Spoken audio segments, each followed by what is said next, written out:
Let me do things on my end. There you go. Have a good meeting. Thank you. Hold on. All right, it is, cannot believe it is, but it is June 4th, 6:30, and I'd like to call this meeting of the select board to order.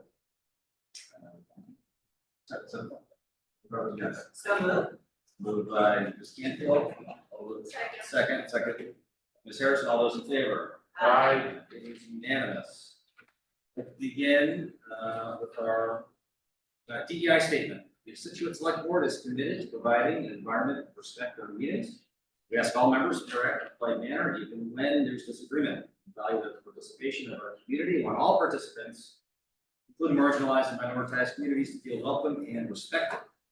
We ask our community members and all who participate to commit to these standards to support and respect our community. Are there any walk-ins? These are things not on the agenda. See none. We move to the report of the town administrator. Nothing I report won't get blown away by the addition. Good evening. We'll start on water update. Tax factory ponds at plus 3.5, which was down from plus 4 last week. Reservoirs plus 4 down from plus 5.5. Rainfall was 2.53 over the last 7 days. Demand was 1.186 million gallons per day, which is down from previous week.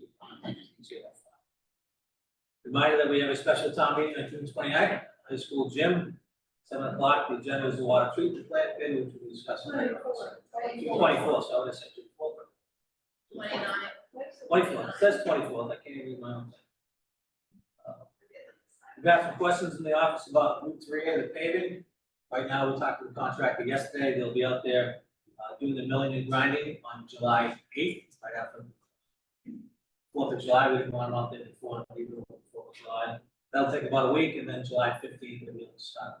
So, right at the end of the tunnel, we'll be out there about the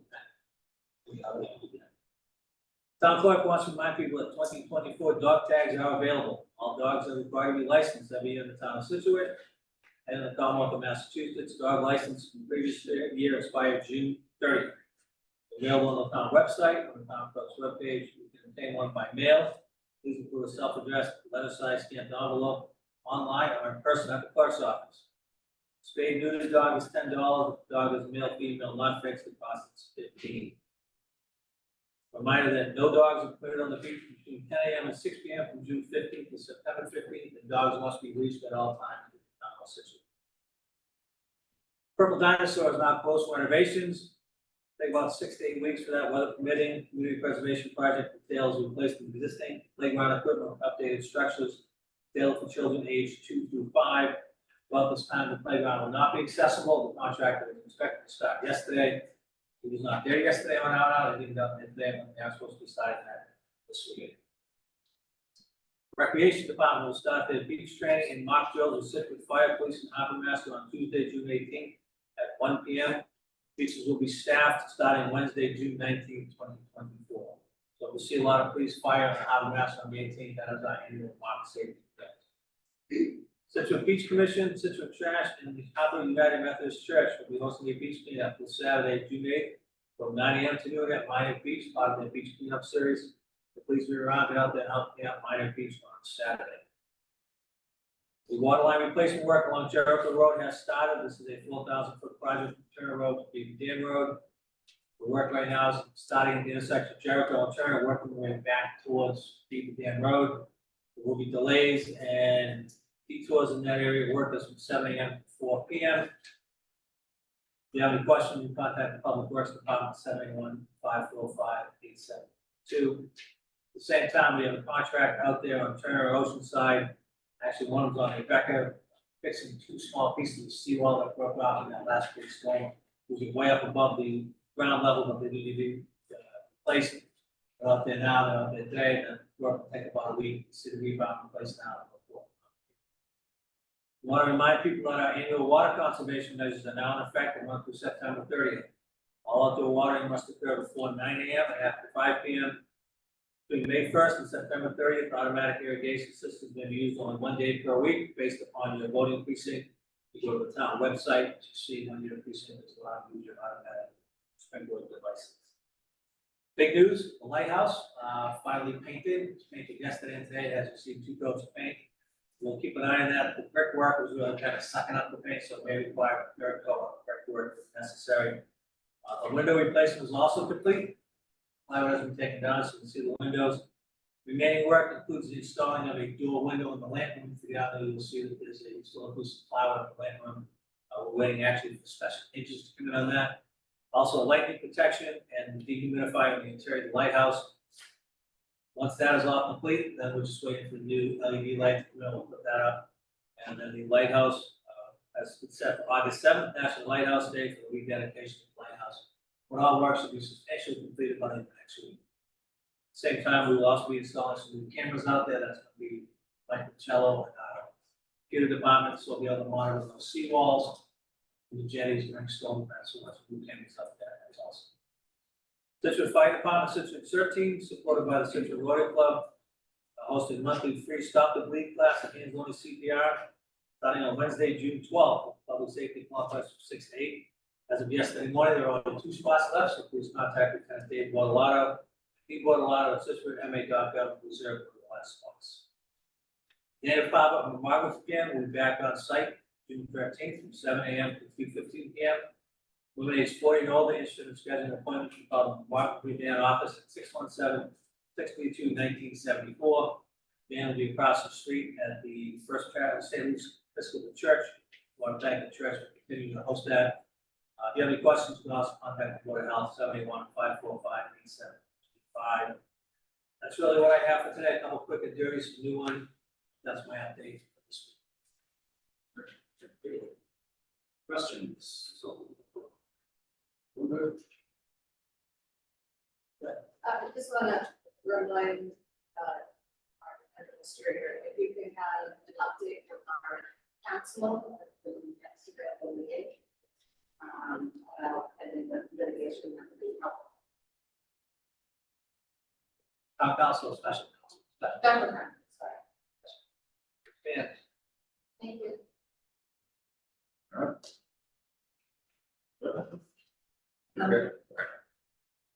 All right, next on the agenda, water treatment plant funding updates. I will be very brief. Sir, based on your meeting last week on Wednesday, we discussed the water treatment plant shortfall and the board's decision to hold special town meeting on June 24th.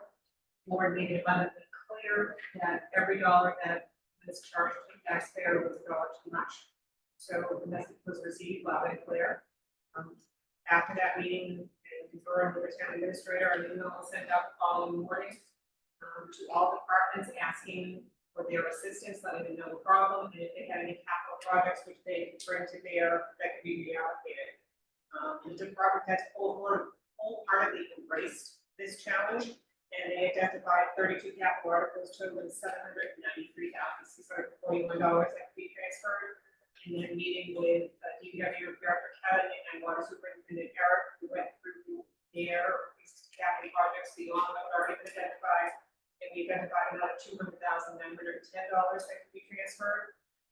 So with that amount and an additional $67,000 from the solar array revolving fund, because we just had another check from National Grid happily in April, and $114 from stabilization fund, we were able to reduce the ask from 14 million to 13 million, and the estimated additional impact of $46 to $41. It is of importance to note to the board that there are no foreshore, FEMA, road, sidewalk, water main, water tank, or water supply funds used to achieve this result. And neither it was anything that was approved in April related. This is not all that we can do. We're going to be doing more over the next 2 weeks. Nick Dollar before provide another update at your next meeting before we decide on the motion.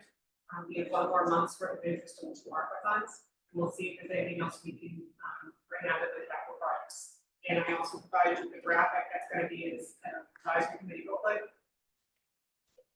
Just if it's easier to look at. Both the advisory committee and the capital planning committee met last week. Both unanimously approved supporting the article of town meeting, both articles of town meeting. And the advisory committee book for this town meeting will be available at the warrant, and the advisory committee book will be posted later this week. And I'll let the town administrator give you his updates on the project. Just to add on to what Nancy, I spoke to Rep. Kearney and several times this morning. DEP, we know that at least a portion of the plant is PFAS related and eligible for the 0% clean water trust. We believe the whole plant should be considered PFAS, because you can't treat surface water with PFAS. So you treated it for everything else you can treat it for. So they are working with us on that. If that comes to fruition, we get a 0% on the entire project. We discussed that on meeting 2 weeks ago. That would actually reduce the impact of the taxpayer to below what we told 2 years ago. As we said, part of the response. So we're working on that. They've been very supportive. I talked to Congressman Keating's office. They got us $970,000 last year. Direct congressional appropriation. This year, the request is closed. We said back in next year, the revenue may come in also reduce funding. We've also been in touch with the county on their ARPA funds. Put them on notice that we will be coming back probably first of line with the ARPA funds expended. They would have available. We're very successful. COVID funds with the county, we got 2 or 3 additional bunches of money for them, towns to spend. So we hit them up also that would be set down. That their final numbers and what's available. So we're hitting all the other buttons. Thank you. I'll open it up to some questions. I guess the first thing I want to say, just for the public, all this information is a tried from a fire hose, so there's a lot. And so I don't have an exact date, but I do know we'll have another sort of informational meeting, probably 2, 20 days away from this town meeting. But I do know, I think I'll speak to the board that we want to make sure the information is as clear as possible, that folks know and have all the information that's there. As we see, a lot of this information is ongoing and things are changing, we find it in other pockets, so we're trying to be as deliberate, but quick as possible without making a mistake on getting the numbers out. That makes sense. And so we have those, we want to make sure that we get that information out first. So thank you for pulling this together and getting that. I'll open up. Questions? No, I have no questions. I would just remark that we need to continue on. It's, I have faith in our administration to continue on to see what the PFAS aspect is. I also talked with State Representative Kearney. He assured me he had already talked to the treasurer.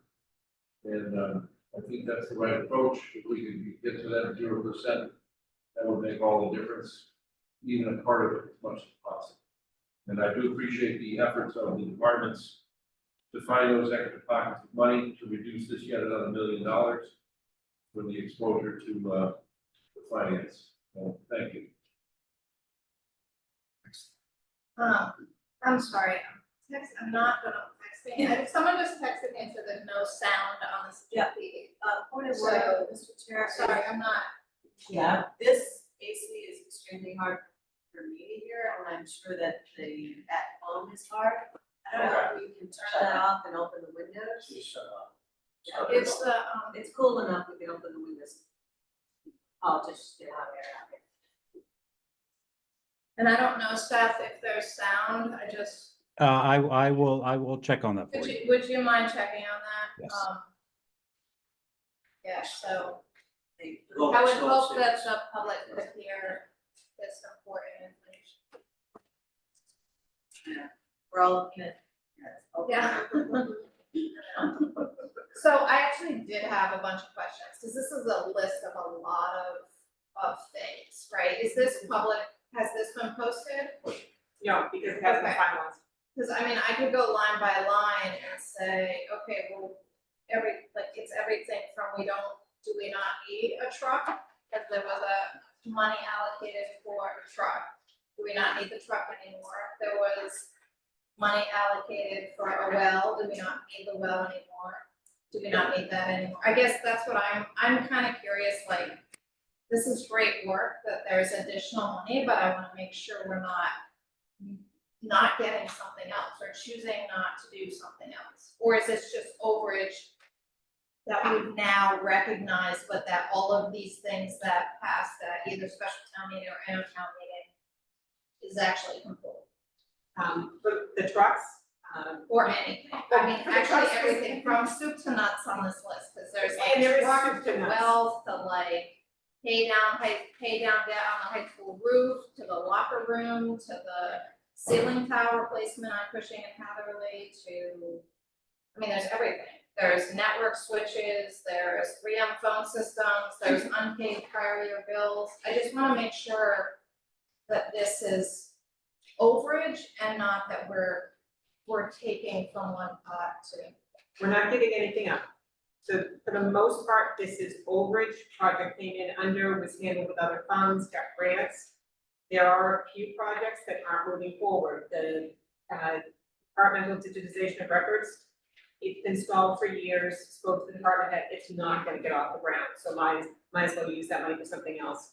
They have the Cushing items, they're not gonna invest more money into that school where our new school was just approved, so that the school department turned those back to the water treatment plant to reflect a reduction on that impact on people.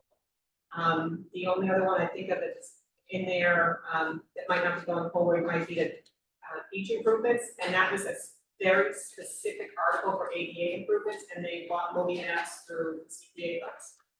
So, the water was able to identify the water, because none of those projects, Eric was the original proponent, so we actually pulled all of the capital submission plans and read through what they were supposed to do, especially on the wells.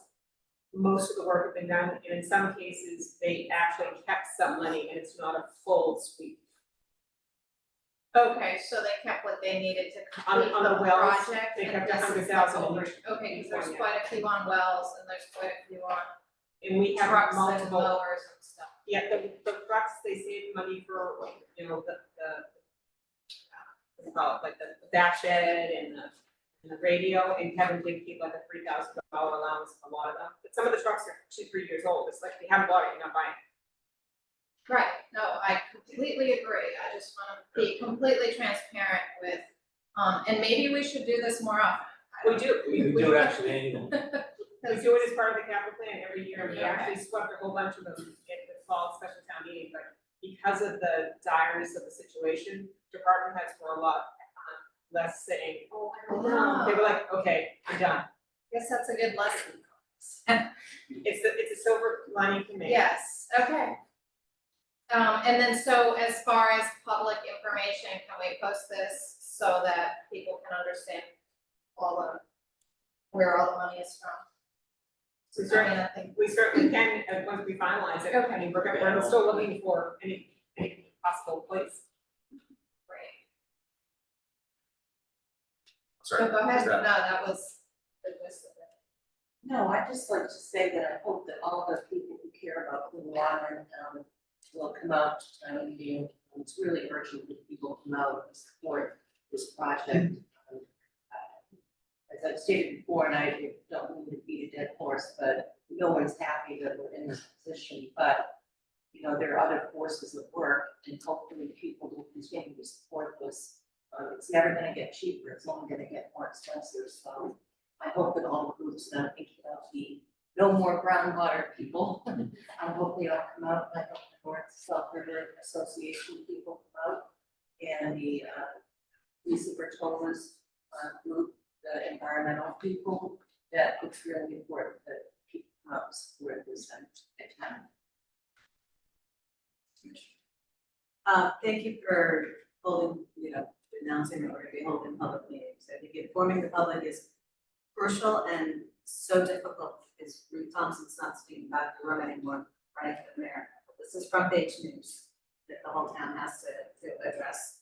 I do have one question about, if, obviously this would be after a vote, because, ARPA is not, the Pullman Camp is not gonna probably address their overage or the extra funding until after the vote. But have we begun to think about how to prioritize the things that, should we get additional funding, are the most important to put back? The article is written in the same manner as the original article, that ARPA reduces the ask, it doesn't add to it. So if if we get $5 million in ARPA, it's not $5 million that we can add to the project, it's now only $8 million.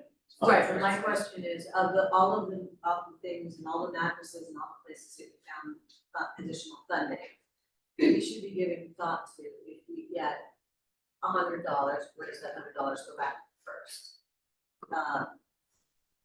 We're pulling it from different projects, as Ms. Harrison said, so. You have to come up with $13 million worth of what we start getting back. Oh, I see. Okay, so Sorry, we reduce the, you would reduce the debt. Just reduce the amount of bars. All right, I think get 13 million out from the county. Yeah, I know, I had it converted in my head, okay, that makes sense, thank you. And also for the board, I think we should, reach out ourselves as a board, happy to author a letter to TEP and, treasurer's office, state treasurer's office, talking about the need for the 0%, so unless there's a big projection, I was gonna go forward and do that, just to let everyone know, and the public know. I would like to make a motion that we, as a board, support Mr. Goodrich offering on behalf of the board, support letters for funding on this project, so we don't have to have a vote in the interim. So, I know I'm not just allowed, but I mean, all second. All right, we do that, or we can author the letter, but all right, Why not? You're just authorizing it, just tell. Authorizing it. Yeah.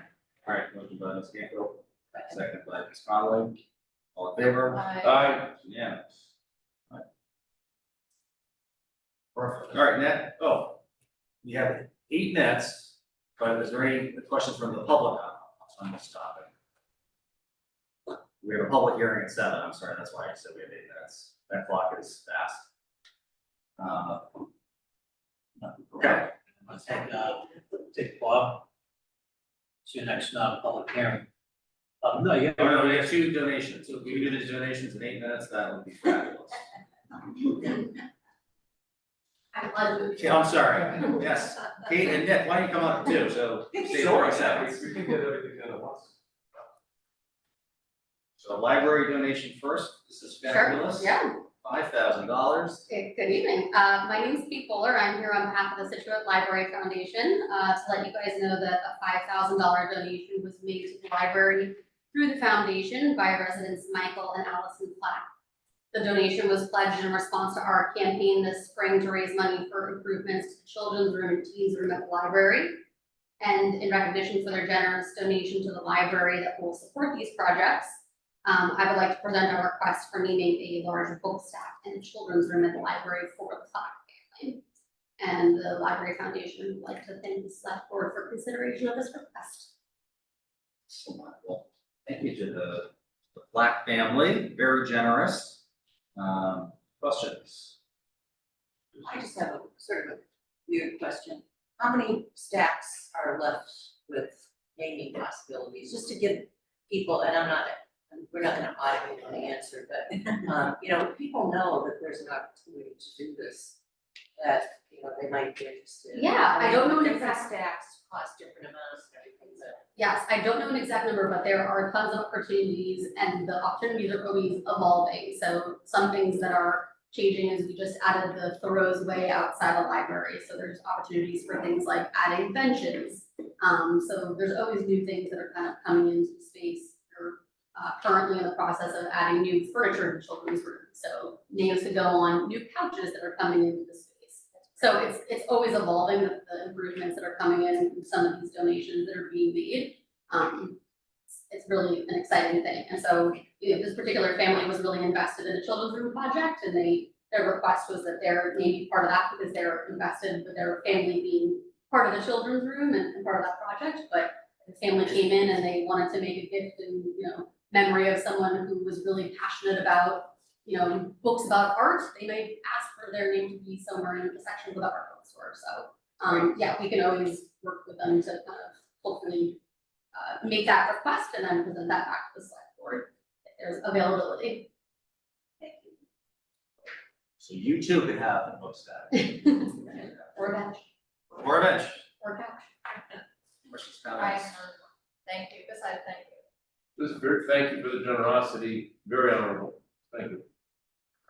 Now we'll go to Nick, and then we'll do the two together at the same time. Sounds good. Nick Lombardo, Recreation Director. So we have a shed donation that is coming from South Shore Peer Recovery. We have Ron Orleans, who's here today from South Shore Peer Recovery, Scituate Little League, as well as South Shore Senior Softball, who have all generously put funds towards a new shed to be put at Central Field on the north side softball field, which is closest to the library. It is greatly needed there. Right now, those groups don't have anywhere to store their equipment. Baseball does have a ton of equipment to store. We're talking baseballs, helmets, L screens, pitching machines. So the groups have gotten together and have generously made this offer to donate a shed. So we're very grateful. That's great. Yes. And whereabouts is it? So it's gonna be at the central north softball field, which is closest to the library. Got it. Oh, yeah. In the corner of the parking lot. It's gonna be 12 feet by 20 feet, I believe. Oh, nice. Great. Very generous again, all organizations. Yes. Awesome, needed, thank you. Our job is to ask these questions. So, just wanted to credit. So in the letter that was received in the backup about this donation and the intent, the use of the shed is restricted to the donors. But my question is, we are asked to accept this as a donation, Right. awesome. Right. Which implies that we are now responsible for the maintenance and for the upkeep. The other question is, 10 years, 15, 20 years from now down the road, we've moved on. The use is not the same anymore. Right. We don't have anything that says what happens. So the way it's written right now is we assume it, awesome, thank you. You guys, these three groups can use it for their purposes. Right. But let's say 10 years from now, no one's using it. We don't technically, the way that it is, the donation is written, we don't have the authority to repurpose it if we accept it as given. So I wanted to just put that out there and I hate to be the wet blanket on this, but that's our job, is to think about, okay, well, what happens if a car runs into it? Who's gonna fix it? What happens if, South Shore Peer Recovery says, we don't need it anymore. Can we use it for another organization? Those are the sorts of things that I'd like to just sort of talk through real quickly. Yeah. In 2 minutes. Yeah, so the groups in the recreation department, we're open to whoever using it. I think it's just gonna be in the understanding that we do have 3 groups that have paid for it, so it would be pretty helpful if some of those groups were to be, reimbursed by anybody else looking to use the shed. But yeah, I guess down the road, if it is donated to the town, we would be responsible for any type of replacement or damage that's going to be put towards the shed, so. It's on our insurance. Pardon me? We would put it on our insurance. Yeah. So I would propose that we accept, in the acceptance of this donation, very grateful, is we say that, the management and supervision of its use will be. Through the town. Okay, with town administrator, it would be under the jurisdiction of the recreation department. Maybe we know the intent, but I just wanna make sure that we're not all twiddling when it comes Yep. 15 years from now. Right, understood. Mr. Administrator, would that work for you? I won't be sitting there 15 years. There will I, sir. Again, that's fine. That would be my, Yeah, I completely agree with you. When you give a gift, the person who owns it is the person to whom the gift is given. Right. So, which implies the cost. So appreciate the generosity, but I think we just need to be sure that the rec department Would be responsible for it, would be responsible for it. so.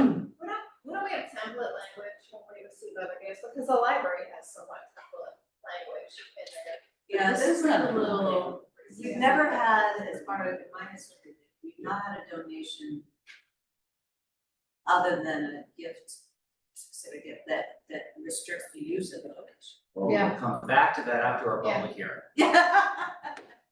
Commercial break. So, How about go? Or I feel- can we just accept it with a modification? Or no? Yeah. Or do we need to talk to No, just accept the modification. I'm ready to go out and accept it. them? Okay. Good? Mr. Chairman, Yes. I would hazard a guess that we would be losing baseball and softball 15 years from now. Yes, for the snowshoe recovery. Yes, it's definitely still part of our all-American world. I appreciate the fact that they're concerned that it's still only a 12 by 20-foot shed and they need to put all their equipment in it. And they would be concerned if a lawnmower showed up in it or some other departmental Right, incursion. And I think that's the genesis of this restricted access. Is they don't want to show up and see something that we decided to stick in there. And I think that's what it's about. But I'm in favor of it as written, and I wish them well, and I appreciate the generosity. Definitely. Now, a minute over. All right. Legal responsibility for the public hearing. So we'll come back. okay, sounds good, thank you. The flash will be fine. Okay. So- Wait, I think you're fine. Okay, thank you. You're welcome to stay. All right. Public hearing for the transfer of the liquor license. This is the 7-Eleven. So we have, the one. There, how are you? Sorry. Hello. Hi. A minute late, sorry. Sorry. Just gonna tell us about the transfer, tell us what's happening. Good evening, to the board, Joseph Mulligan with Ramon Chikawi, also Way. Looking to purchase the 7-Eleven franchisees and transfer the current liquor license that is there right now. We're also looking tonight for the common victor's license and also an application, a seasonal application for all beverage license at 7-Eleven. You got the backup, everything is there, borders, the time difference, hours of operation for liquor sales. That is Sunday, that's 10 a.m. to 11, there's no change on that, currently, yep. Monday through Saturday, 8 a.m. to 10, also there's no change.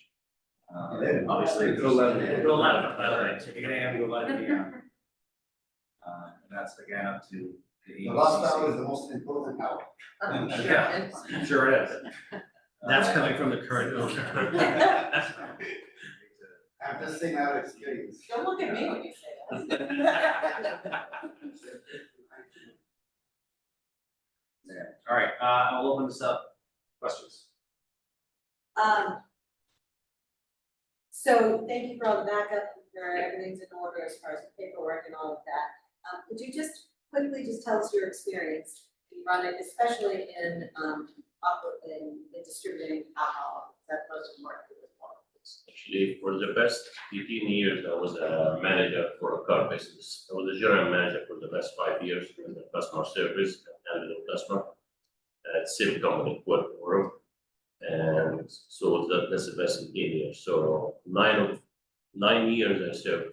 I was a chef in a restaurant, serving alcohol, food, handling food and everything. And it was 9 years in that food. But the best 15 years, I was, like when I say, I was a manager of the car business, handling all the customer and all the issues customer company. And during that time, there were no violations that, Never had even a warning in my I file. didn't even, but I thought the public should do that. Never had any issues, so I've been with the same company for almost 19 years. So I have no issue. And as far as the system, like civic living is a good system too. I have 2 kids myself, and I don't see like someone serve a minor with a liquor. So civic living itself, the system is a great system. That's just like the stop sale, like living in block. The system shut down itself.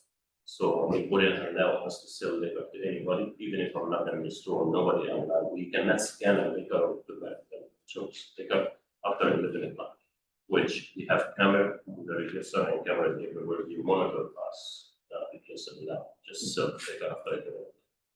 You scan the ID as well. Yes, and that's They also scan. one other option too in the cash register. Doesn't matter how old you are. When you buy a tobacco or liquor, you have to scan the ID. In order to finalize the transaction, you have to scan the ID, and almost it's in the customer. It's the state law, and we have to follow the law. We have to scan the ID in order to finish the transaction. Do you scan on state licenses and other sorts of forms Yes, of ID? it goes through like Florida Because license. sometimes that's an issue. No, it's The perfect. different systems will Yes. only accept.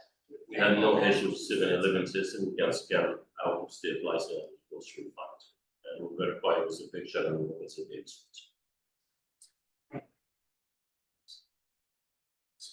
I'm sorry. I'm fine, I've read all the backup, I wish you well.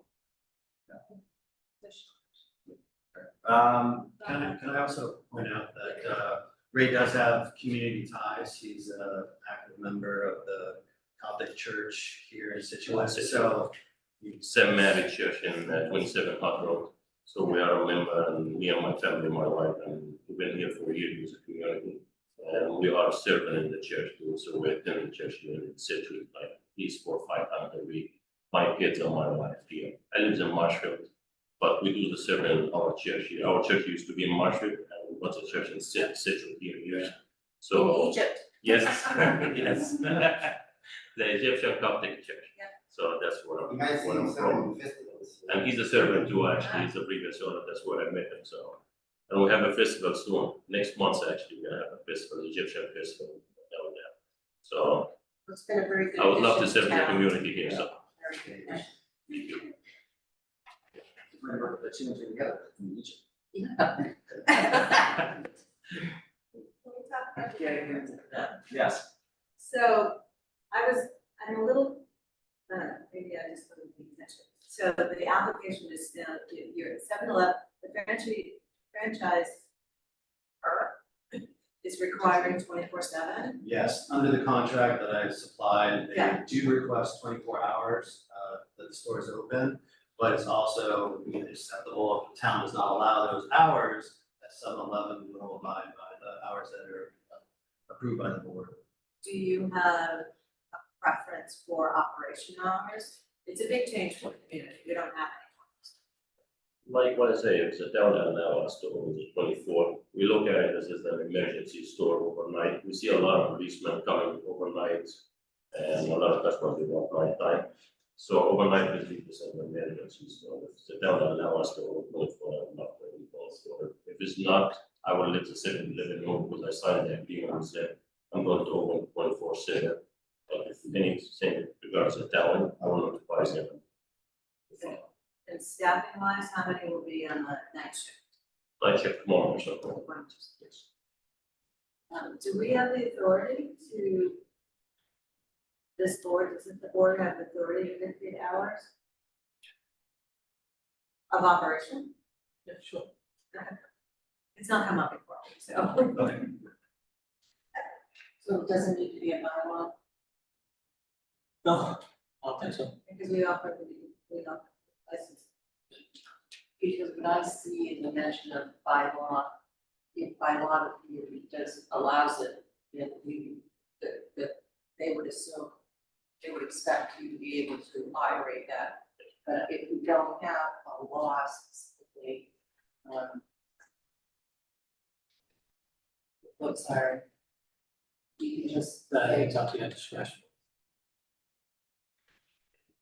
Anyone else have Was it jury on the line?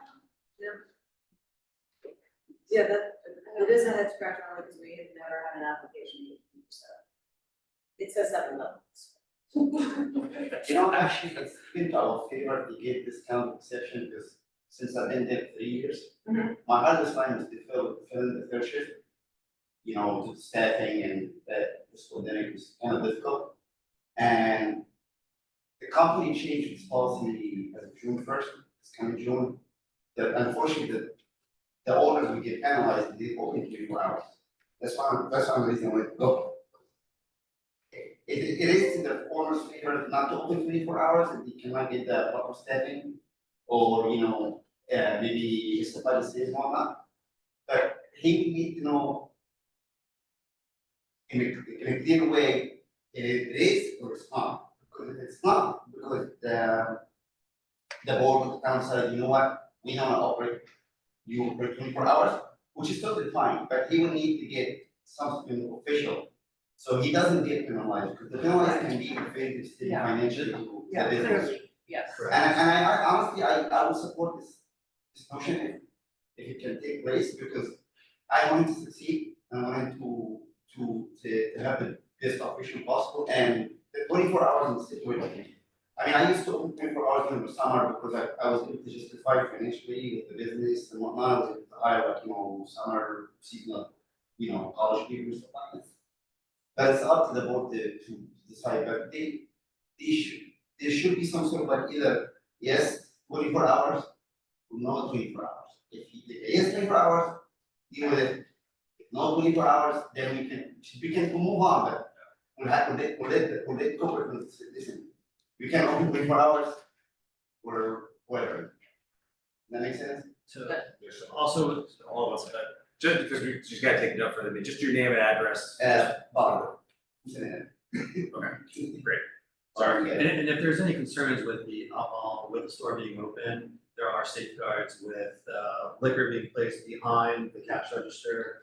Also, the liquor in the coolers would be, the door would be secured with a mechanism that would not allow you to open up the door. Also, you would also put signs indicating on merchandise that is not for sale during certain hours as well, so the public would be aware of those restrictions. Well, I think you do have some instances where we don't allow alcohol sales during certain hours, even when the store is open. So we're kind of used to that, but it's the operation of a business 24/7 that just has. So our job is not to tell you how to run your business. That's your job. Our job is to decide if, as a community, you think a 24/7 business should be operated. It's beneficial. Is beneficial, thank you. That's right. I don't know, I assume that the 7-Eleven that's in Norwell, that, Yeah. it is currently open, whatever.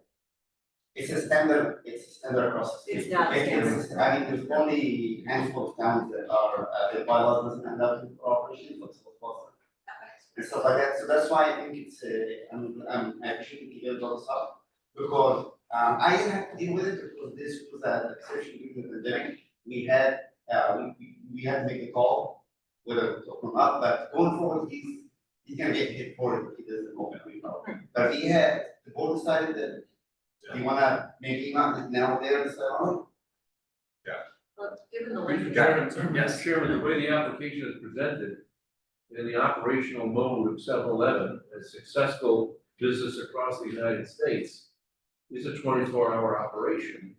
I would prefer that we see this go into phase, that maybe Scituate consider this as an option, as a new business venture, and revisit it down the road if we find that there are any problems. But why would we, as a board, restrict a very successful franchise operation that exists in many communities across the country, offering a new option to the people that live in our town? And if somebody needs to get something, some whatever, cough medicine, aspirin, whatever, at 2 a.m, why would we decide to restrict that at this point? Can always revisit it if it's not working out, things don't go the right way. But the application is submitted for 24 hours, and we don't have anything standing that says you can't do that. So why would we want to move ahead of the cart, as it were? My thought. Yeah, I can find it. Whip through the bylaws. Yeah, we don't have anything. I looked at the zoning bylaws. Yeah, I just I couldn't find anything. What are your thoughts? My thoughts is not to restrict business, but that's my general thoughts. Well, I say if you need Pedialyte in the middle of the night. Yeah. Guys, have it. The good guys are out there all day long. Yeah. I'm not saying I'm just saying what was next. No, there's sometimes. And I know I like to see early, so I'm not. Yeah, I had to drive to Quincy. Yeah, I wish the DPW guys were here, I mean, they're out plowing at 2 in the morning, I'd love a cup of coffee, sure. And just so everyone knows, we actually do have 24-hour businesses here, and we do a DoorDash and have Cumberland Yes. Farms, and deliver to them at 2 in the morning, they're coming here instead. You know, I don't think so, we should. so yeah, and we could revisit if it's becomes a nightmare, which I don't, I'm just saying, you know. Sure. Yeah, it's, I mean.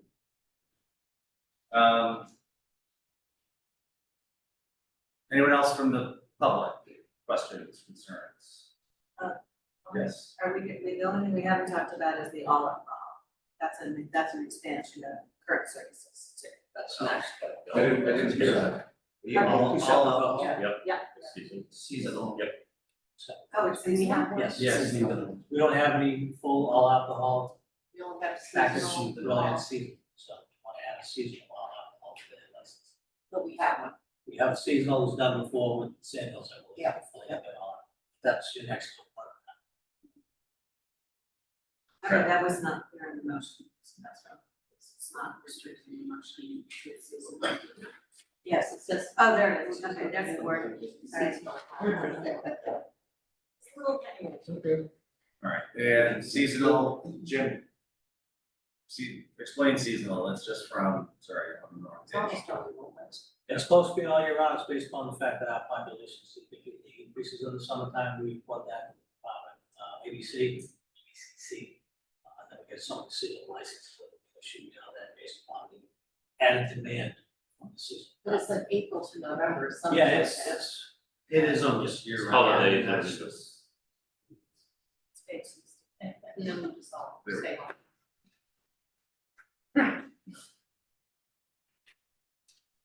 Questions about this, concerns, Sounds great. motion, we can go to motion.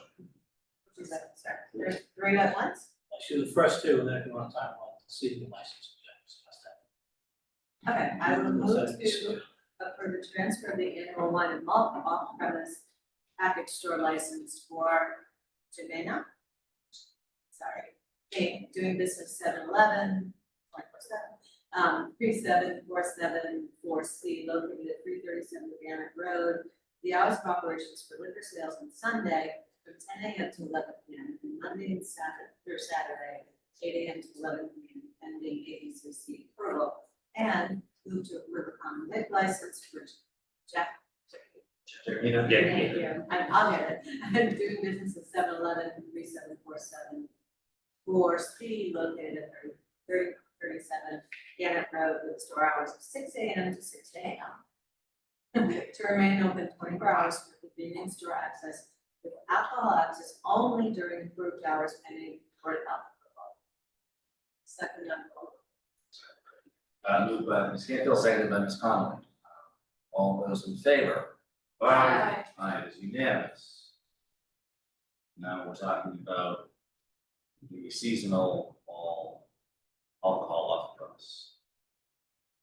I didn't see the seasonal and I was Okay. curious about the increase and obviously the backup shows that, you know, for non-alcohol hours, it's behind the counter for spirits, wine and beer locked up or with the sign. I'm comfortable with that. That's a model I think the community is familiar with. Any concerns? I'm fine. On the motion? Move to approve a new seasonal all alcohol on premises, section 15, package store license for Jamaica. We'll get that right. It's one of those- It's a small box, Jack- type of small. Jacqueline Correct. Inc., doing business 7-Eleven, 37474C, located at 337 Gannett Road. The hours of operation for liquor sales on Sundays from 10 a.m. to 11 p.m. and Monday to Saturday, 8 a.m. to 11 p.m. pending ABCC approval. Moved by Ms. Conley, do I have a second? Second. Second by Mr. Gilmore, all those in favor? Aye. Aye, it's unanimous.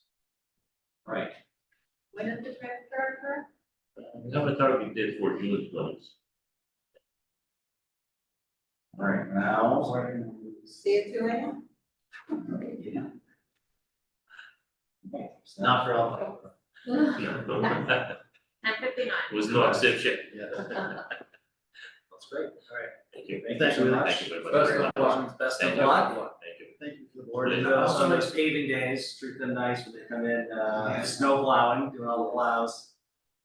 Like 3 AM. and 2 degrees. I'd also like to recognize your office for the assistance they gave in the application. Michelle was instrumental in all of her help, so it's a pleasure dealing with her. Thank you. Thank you. So done. Nice to hear. Good. All right. Thank you very much. Thank you. Thank you. All right. Nick, come on back. I'm back. See if we can, get my shutter on. Thank you, guys.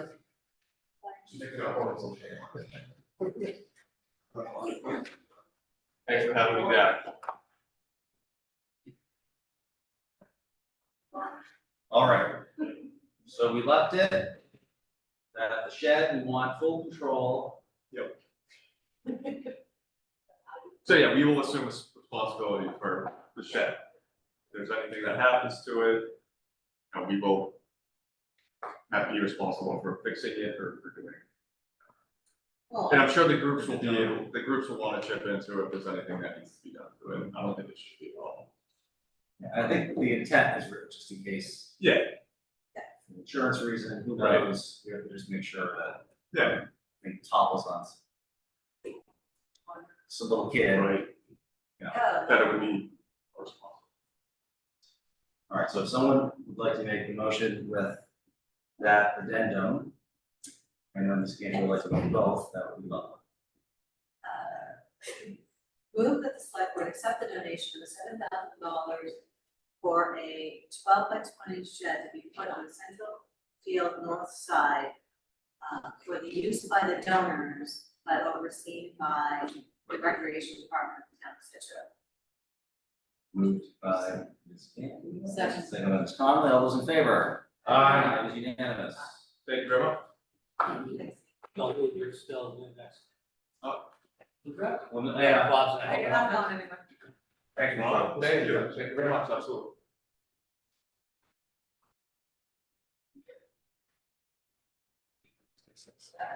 Oh, that's.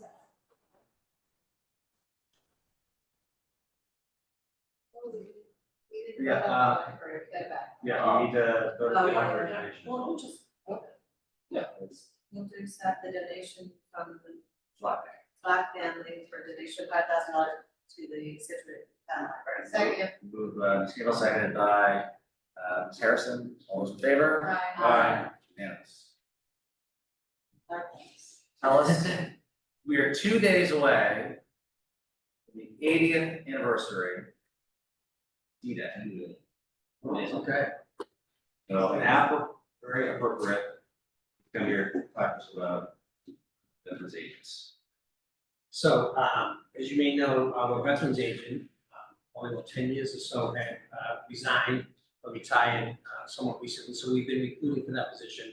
One of the reasons I'm here today is that one of the positions within the town that is actually appointed by the select. So we have gone through a recruitment process. We had a number of really highly qualified applicants, which was great.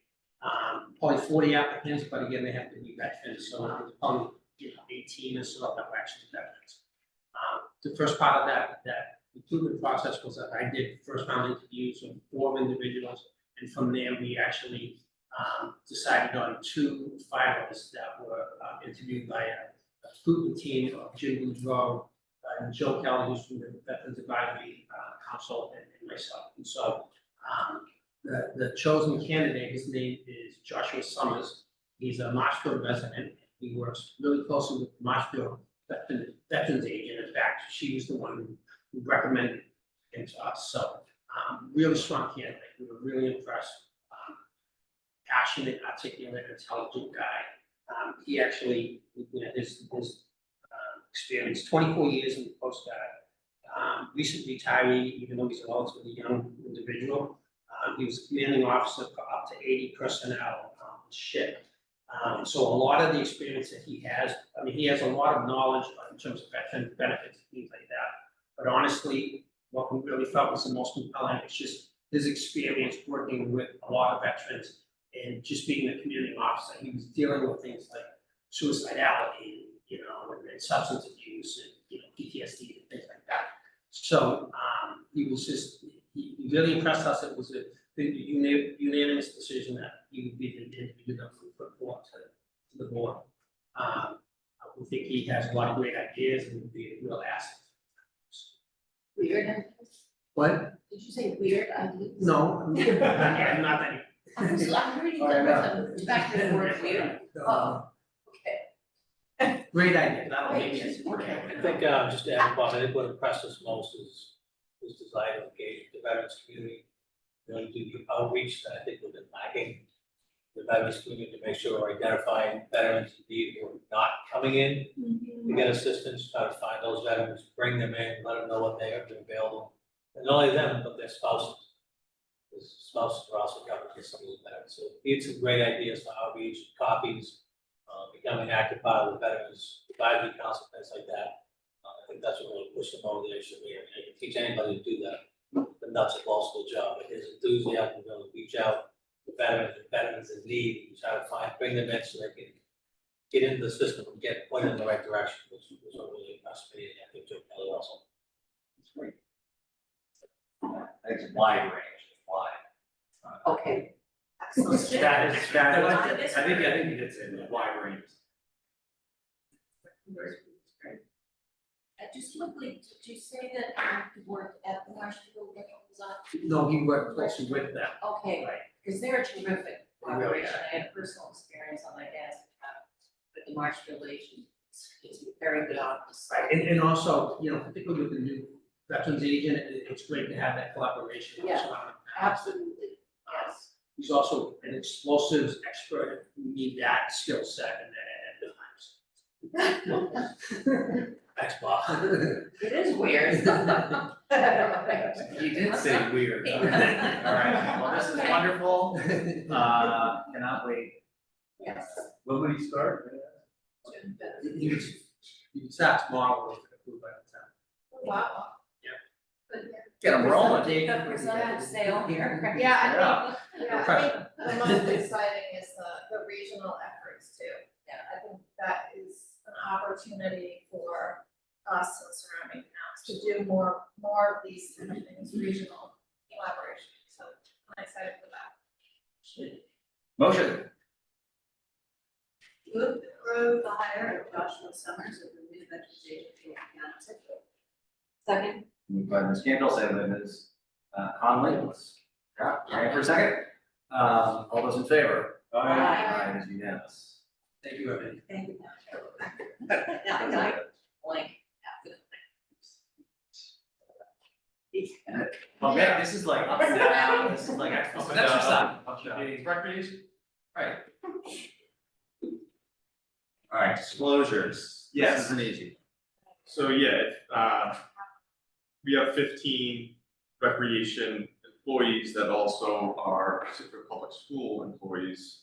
And we need to seek the select board's approval to allow them to work with both departments. So I'm happy to answer any questions that you guys might have on anybody, including the program they teach or anything for that matter.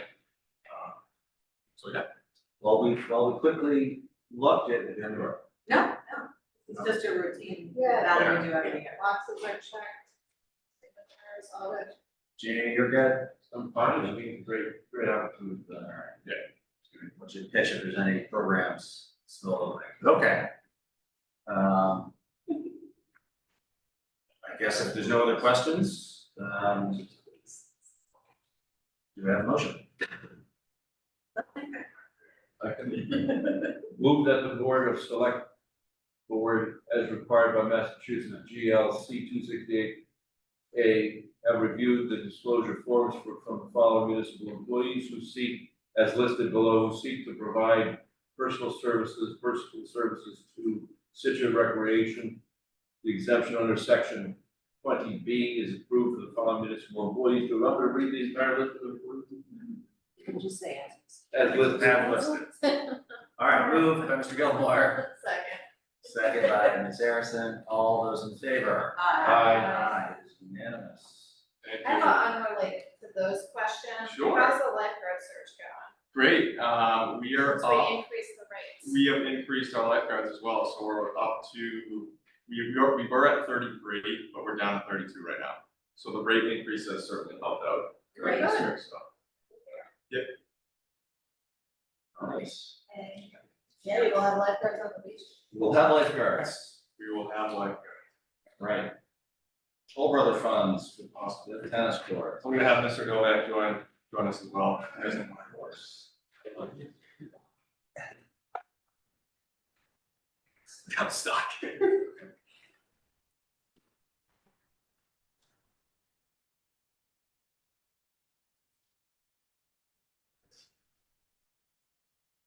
So, Nick Lombardo, Recreation Director. Mark Novak, design principal at Fifth House and residents in Elton Grove.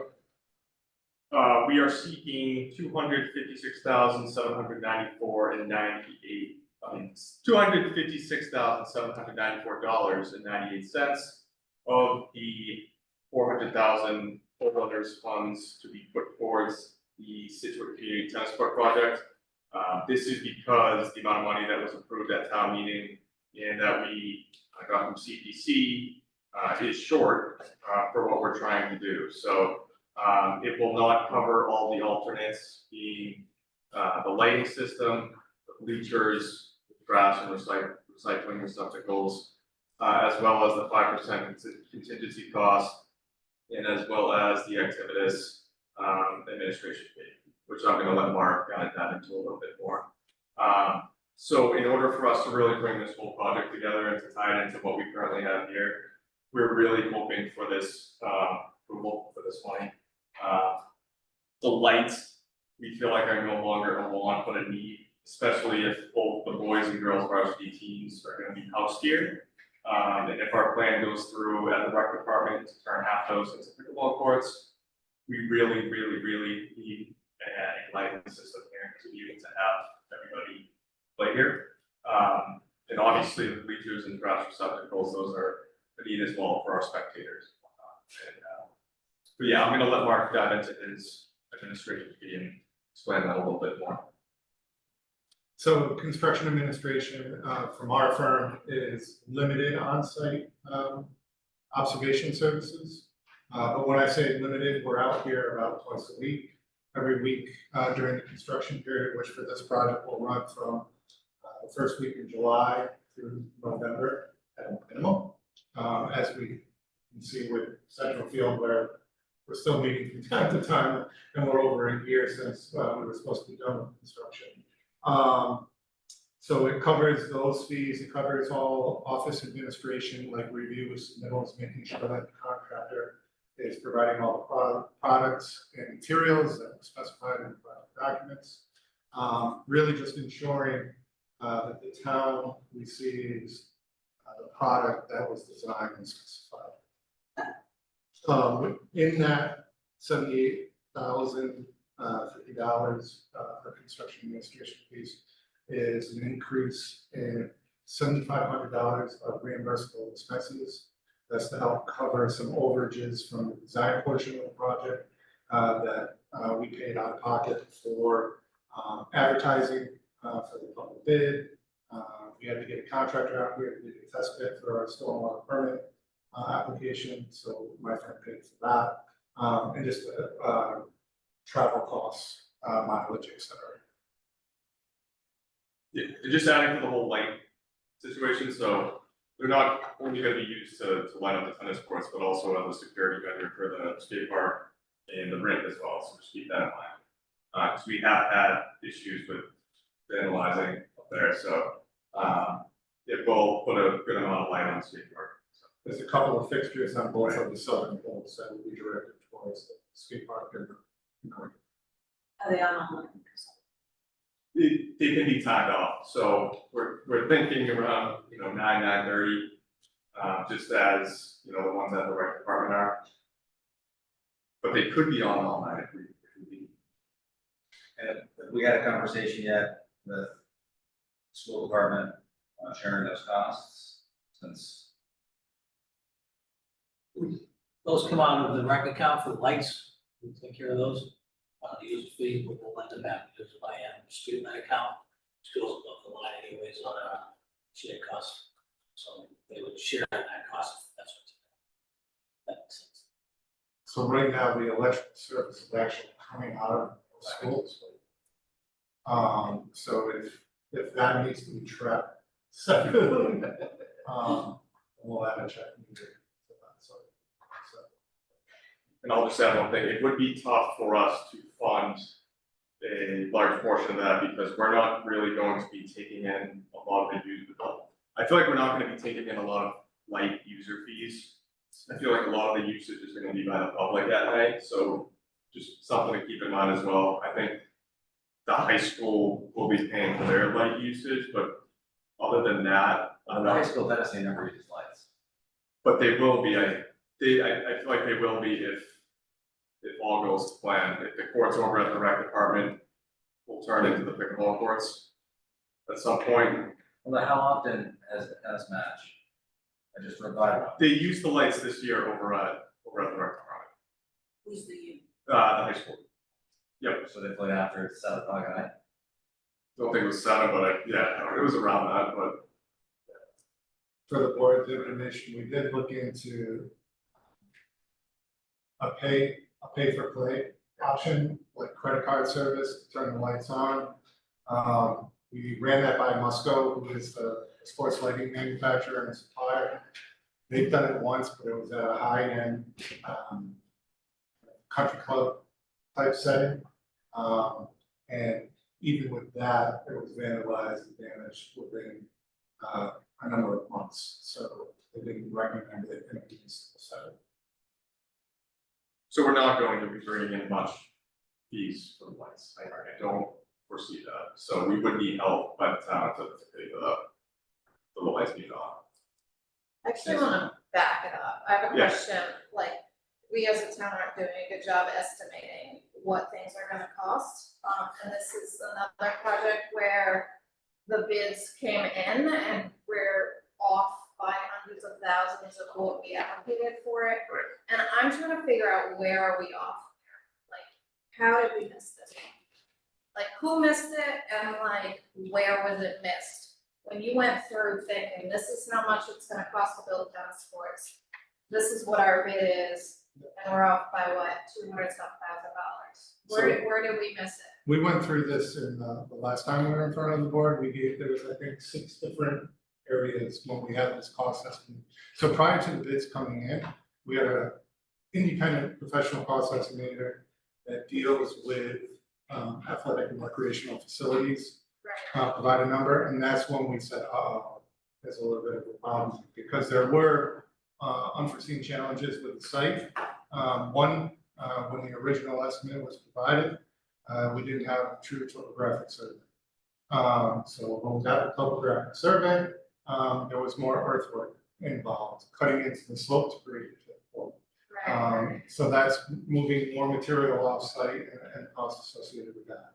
When we did geotechnical investigations on the court, they found unsuitable soils in the northwest corner of the site, so those have to be over excavated and removed.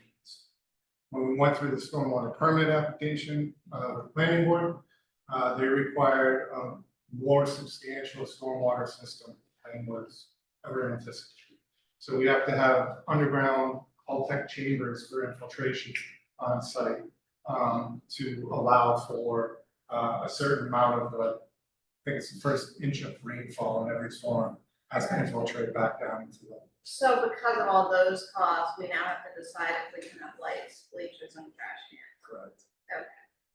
So then my second question is, what's the opportunity cost? So say we say, okay, we're gonna use $250,000 of the Toll Brothers money for this overage that we didn't anticipate. What's the, like, what are we not gonna do? Was there something else planned for the $250,000 for Toll Brothers?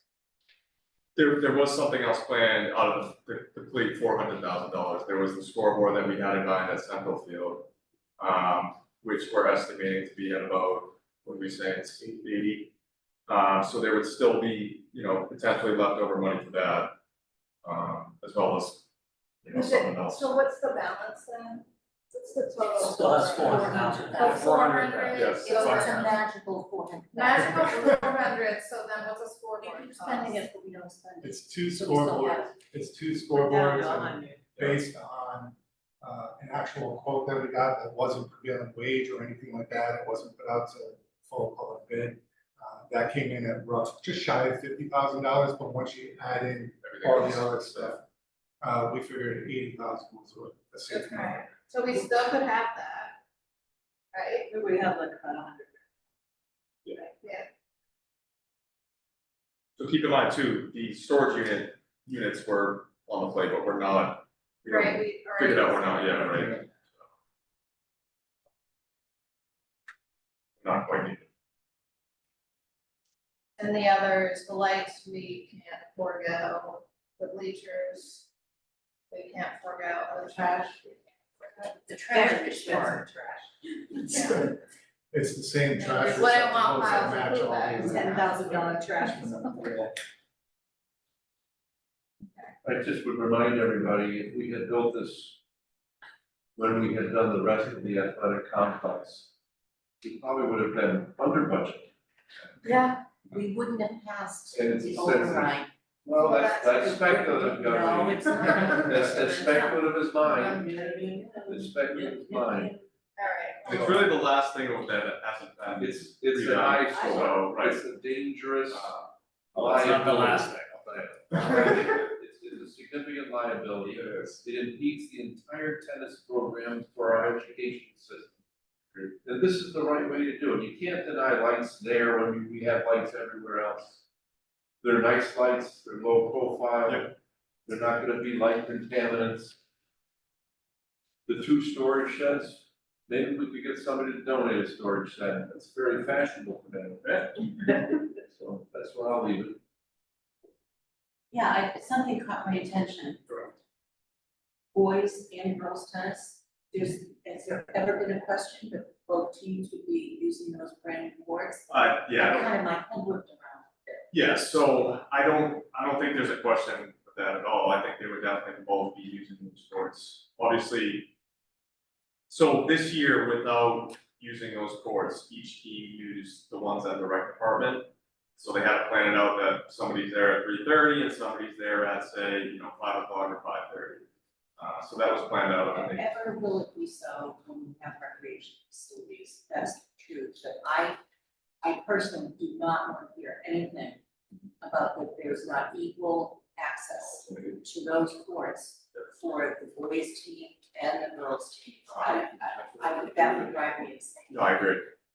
We make sure it's, equal amongst all. So I would also like to observe that I think when we had the last conversation about this, we had talked about putting off doing the lights until fall town meeting and going to CPC. And I know this 400,000 has been everyone's sights for years. So, we turned on a few things in the past because we just couldn't make up our minds as a board. So I think the question for this board is, we think this is the appropriate use for the toll brothers money, which frankly becomes worth less and less and less in this inflationary period. But on the other hand, there are other people who have their eyes on that particular money, and CPC certainly do this because they're not movable, so it's eligible for CPC funding, but so just want to let everyone know that we had considered that, and how many times has $400,000 come up in the past? Luxury porta potties for. Mr. Chair, I'd also like to comment on the history of this. That this was the last project that we all sat with Maura Glancy on. She was totally behind this project, 100 million %. And I would like to amend whatever motion anybody makes that we name this project in honor of her. So, we got a whole new Wrinkle? wrinkle with that. Because we're working on a naming policy. Well, I'm not aware of any policy standing, so that's why I made the motion. Right, and Yeah. To amend. we don't have policies, so. Don't have a So we policy. do, I'd like you to consider this, because All right. this is her last project. Well, We can consider. Yes. Yes, we have been holding on to this money from Toll Brothers, this defining asset. The original plan has changed twice, because the things that we anticipated using the money for various reasons, weren't actionable, so we had money since then. I think it's appropriate use for this project's ready to go, shovel, I mean, this is what the state always says, shovel ready to go, and deliver a final product that the community can immediately benefit from. We could find George, fine without being perfect, but I think using these funds for the purpose to not hold up this construction, not hold up the project, it will cost more than this down the road, makes a whole lot of sense. To address Mr. Gilmore's amendment to the motion, my heart is 100% behind this. As a board, we are, and as you all know, we've just gone through the policies, and Jim's looking forward to doing a whole lot more of those, he told me. But there's only a couple left, one of which is our memorial policy that has been kicking around for a while. We're gonna resurrect that again this summer. I have no doubt in my mind that we will find that Mara's memory will be honored in some way. But I think that we need to go through the process of defining how those things are done so that it's equal to all and all of that. And I think whether we do it today or we do it down the road in a procedure, that this is a wonderful suggestion, and we'll put a pin in that. And that my suggestion, put a pin in it, get our policy finalized, and then revisit it later. Mr. Chairman, Yes. I will withdraw my request so long as it is understood that when the policy is finally resolved, which is like, progress with policies, when it's finally resolved, that this project would be one that would be considered. Absolutely. There's a line too. Thank you. Yeah. There's a line. So Thank good.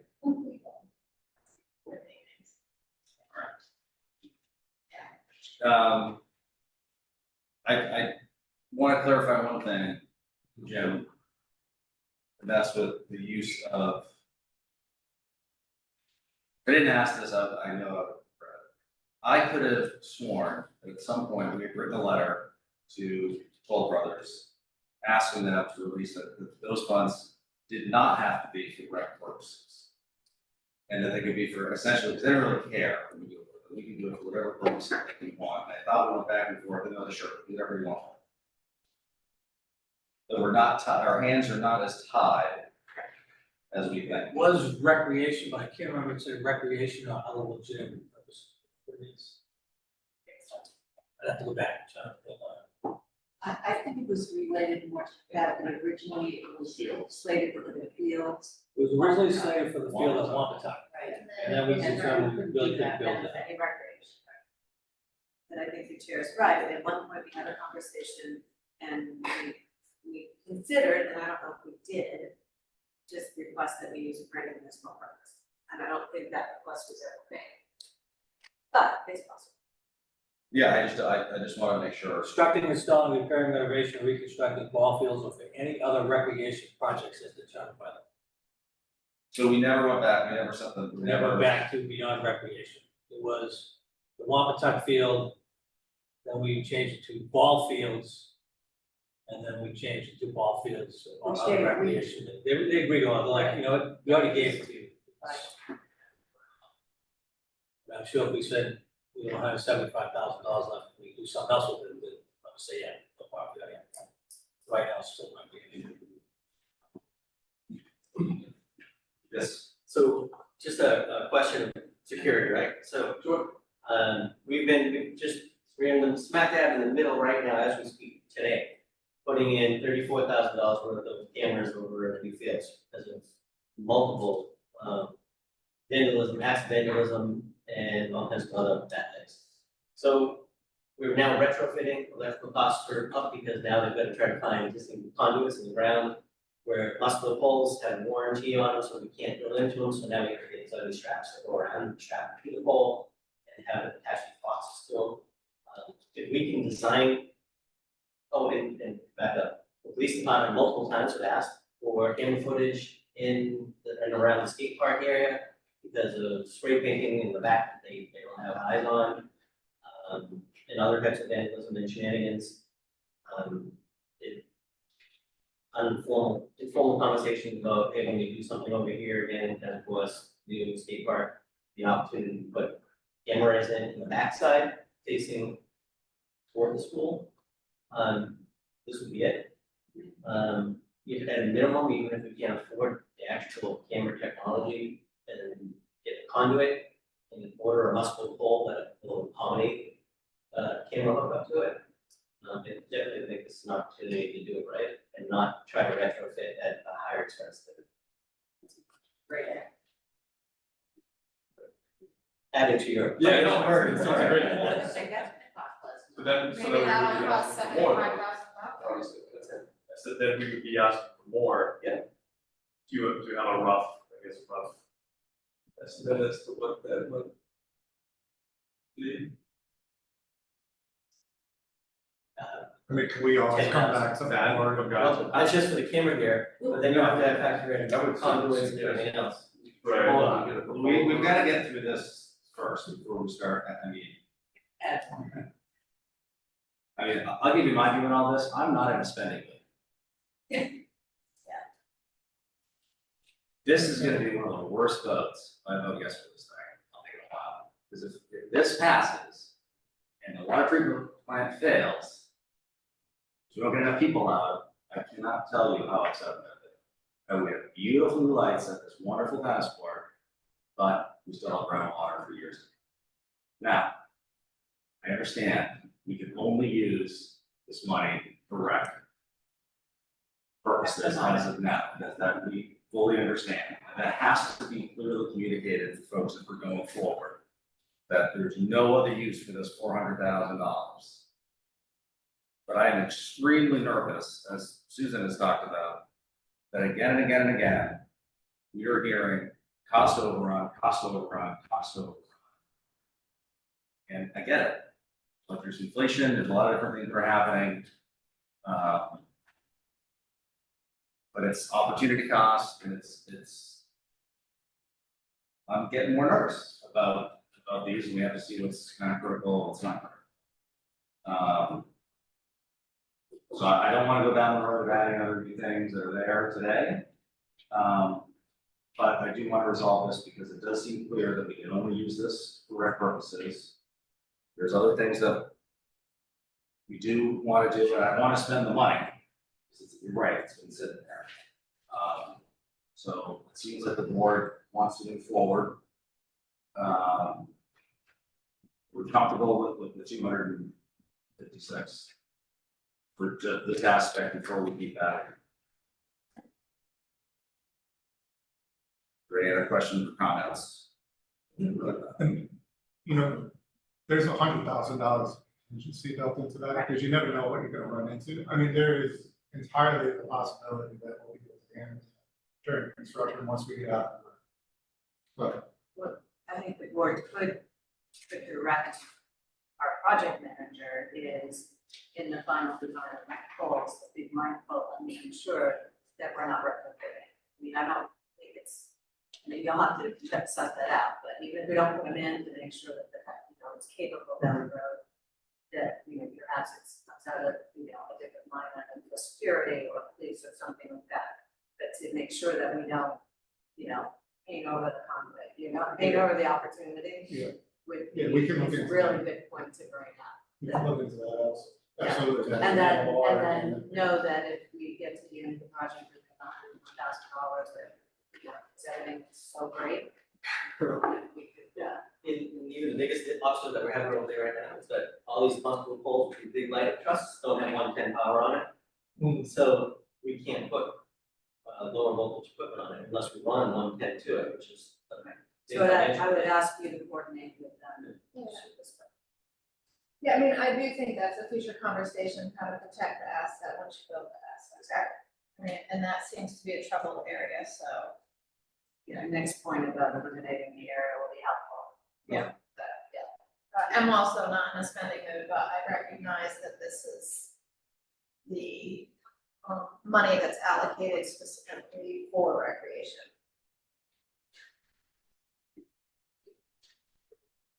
No motion.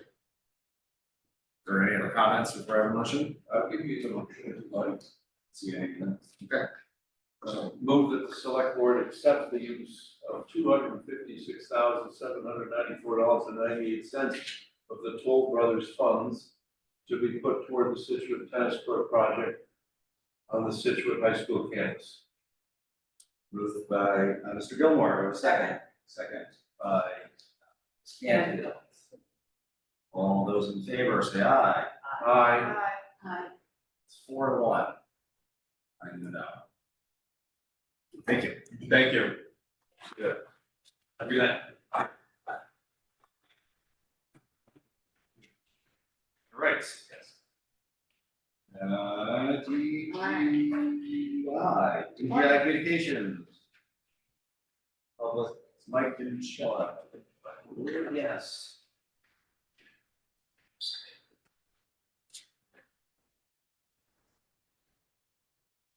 Like that.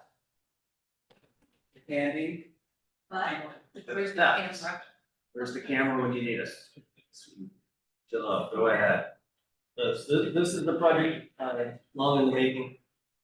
Started probably about a year ago when we started losing, large displays over at the EOC.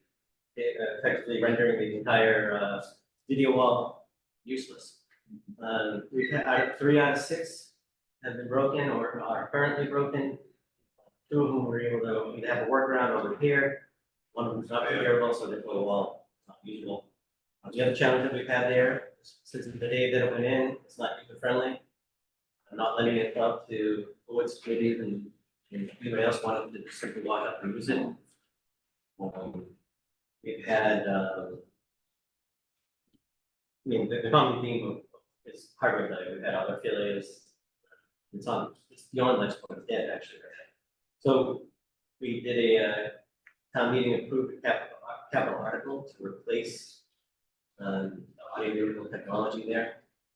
The idea is in the current setup, it was never quote closet stop. So if we ever lost a monitor, there was never a monitor in a closet that we could take out the program and put the new one up. Why that's important is because colors change, fade with different lots. The other thing that is important is that as I tried, when we lost one monitor, it had been replaced with 3 or 4 different generations. So now the bezel slides, the size are different, the bezels are different, and the technology is just different. Brighter, colors are different. So in this project, LED walls our prices don't have come down below what a commercial grade LED monitor would be. So this project would include an LED wall, similar size, slightly smaller than what's there now. It has individual LED tiles that when a pixel blows out, take a little vacuum, you pull the tile off, you send it off to the main. We have a closet stock, it's 20%. Take a broken one off, put a new one on. It's all same dialogue, same color line, color line. So the colors will match. We take the broken one off to the manufacturer, they repair it, and then that goes back into our closets. So in a way, it's kind of, I don't want to say future proofing because it is technology, no such thing, but it hopefully would prevent us from ever having to replace a wall simply because a monitor is dead. The other big change with this project would be very user friendly. We haven't gone through the design, the project has been designed, but the user interface hasn't been designed yet. I imagine somebody's going to be able to come up, touch, what their source is, whether it be at the podium, whether it be a computer in the rack. I think there's 14 different sources. The destination, we can pick the screen layout on the big screen and the 2 monitors on the right. one of the use cases that's probably been most commonly used is the Zoom room. It's going to be this, but because the rooms are so much larger, it's gonna be a much bigger system. We're putting in microphones in the ceiling. So amplification is not going to be a problem. It's gonna be all controlled from the top down. And so this money is already approved, at town meeting. And what did we approve, this exact? The exact amount was 330. So you come under budget. Not done yet. Alright, but thus far, how do you feel where you are?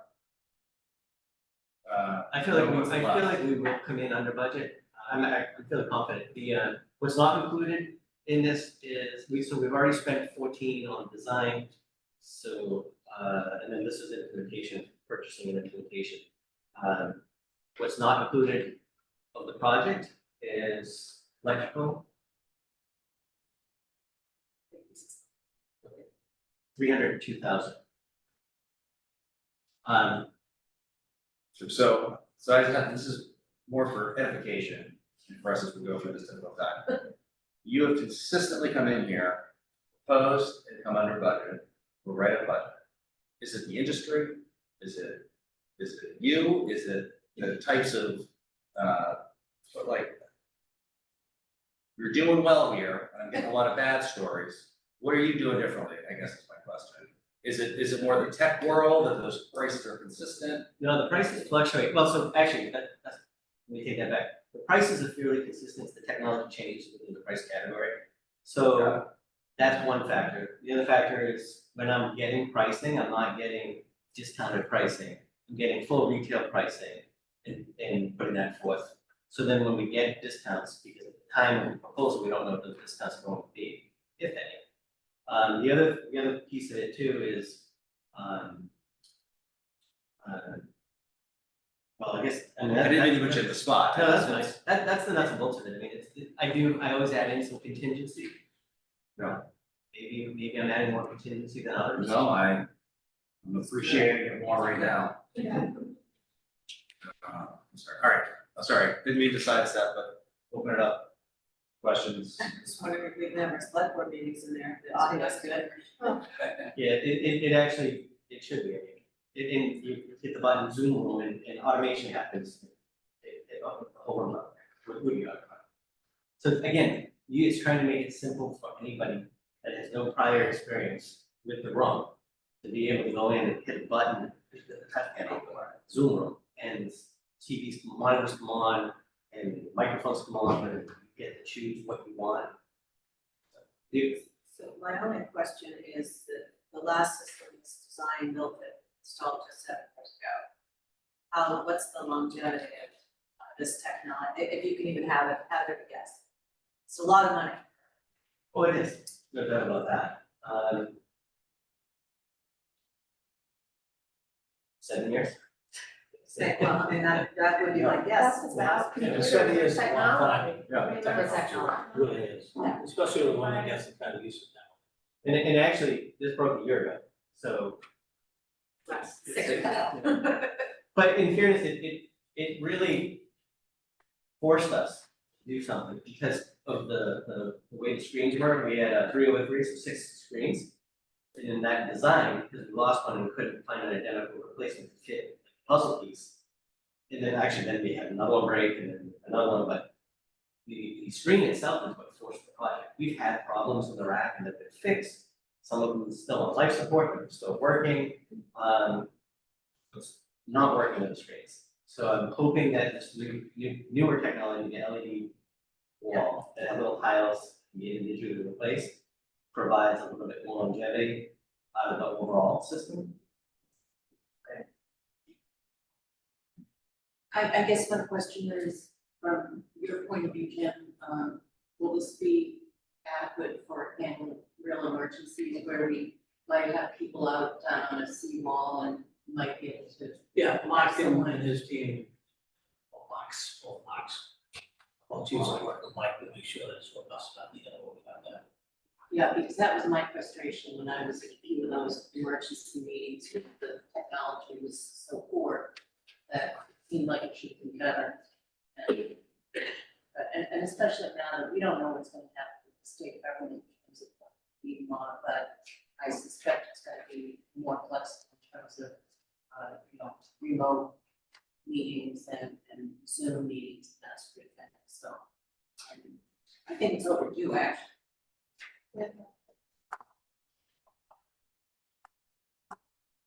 Could I just have one question? Why did you not include the optional service agreement? Can you tell us about that?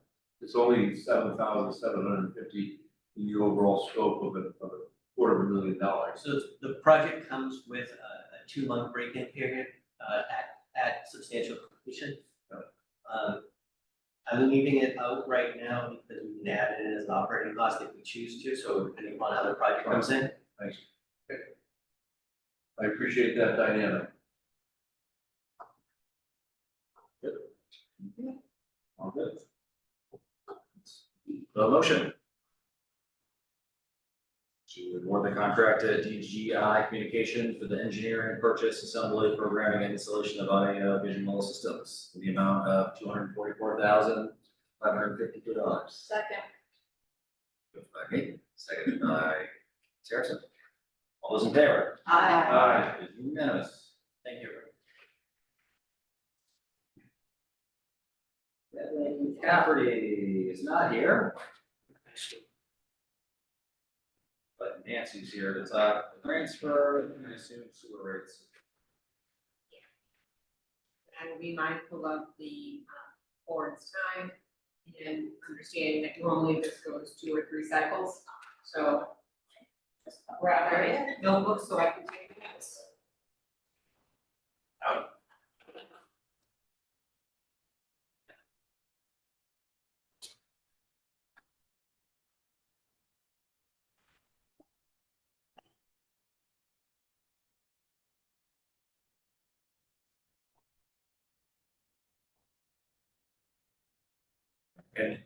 And Nancy, by that, that's Mr. Gilmore, so we don't necessarily, what you're suggesting is that usually on these, we get an update, we hear about them, we don't necessarily need to vote on them tonight. You can, my favorite term, marinate on them, and then come back and discuss, get feedback. Perfect. You're free to vote on the first shot, but usually there's some further information or other areas you'd like to look at.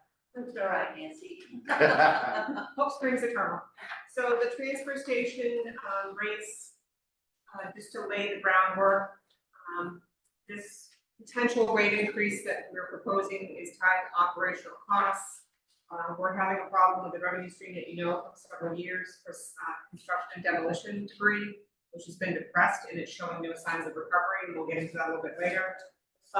Enterprise fund did have a revenue deficit in fiscal 23. It was offset by expense savings. It is on track to have another revenue deficit in fiscal 24. I just looked at the numbers earlier today. It's possible that that also will be offset by expense savings. We did reduce the budget at the special town meeting in October to try to prevent that. Right now, the fiscal 25 budget that was voted into effect is $140,844 less than the available revenues. Just what's on their capital plan, there's not that much on their capital plan, which is good. That's helpful for not incurring any more debt service. We wanted to just show you the revenue and where it's falling off. About halfway down the chart, you'll see both the ways C and D with a footnote for 1. You can see how that's really fallen off since the pre-COVID actually now it's COVID, it's been so long since COVID started. The 2021 was up in the over 400,000, now we're down below around 300,000, and we lowered our budget for fiscal 25, estimated revenue to 335. So I don't think it's lost on the board that you can see that our fiscal 25 estimated receipts are 1.5 million. And in 2024, we haven't even done that with only 1 month to go. That's why we had to lower our receipts, and that's part of the reason why we have debts. Projected deficit of 140,000. What type of waste is that we're talking about? It's So that might be roofing debris or if you've got big stuff, yeah, construction waste, if you got a couch that had to be crushed out, it goes up in the backside, and takes that, anything with weight usually goes up in steel, goes up in steel. Can any, sorry to get into this a little bit. No. Can anybody from Scituate go down to Marshfield and dump their construction waste? If they have a sticker, I believe they can. So this doesn't affect contractors, the business side of things. The contractor doing a home in Scituate, Can Taking waste dispose, down can Marshfield. dispose of waste here. but he can also take it down to They can also Marshfield. take They go it, to they can take it to That's what I Marshfield. hear, is that They our go to- rates are already too high, and that's why they go to Marshfield. And that's what I'm hearing, so just bear that in mind. So the historical hauling costs, they have declined, they have been on, decline because the whole, CD, we weren't paying to have it removed. Unfortunately, we are on a bit of an uptick in fiscal 24 year to date, and we're already surpassing fiscal 23. The budget for fiscal 24 is 870, we did reduce it for fiscal 25 to 790, so that was helpful. This is just what goes into those hauling costs, the different types, as you can see, household trash is the biggest one at $338,000. And that was broken apart now, there's, the trash itself as well as hauling, which it used to be that way.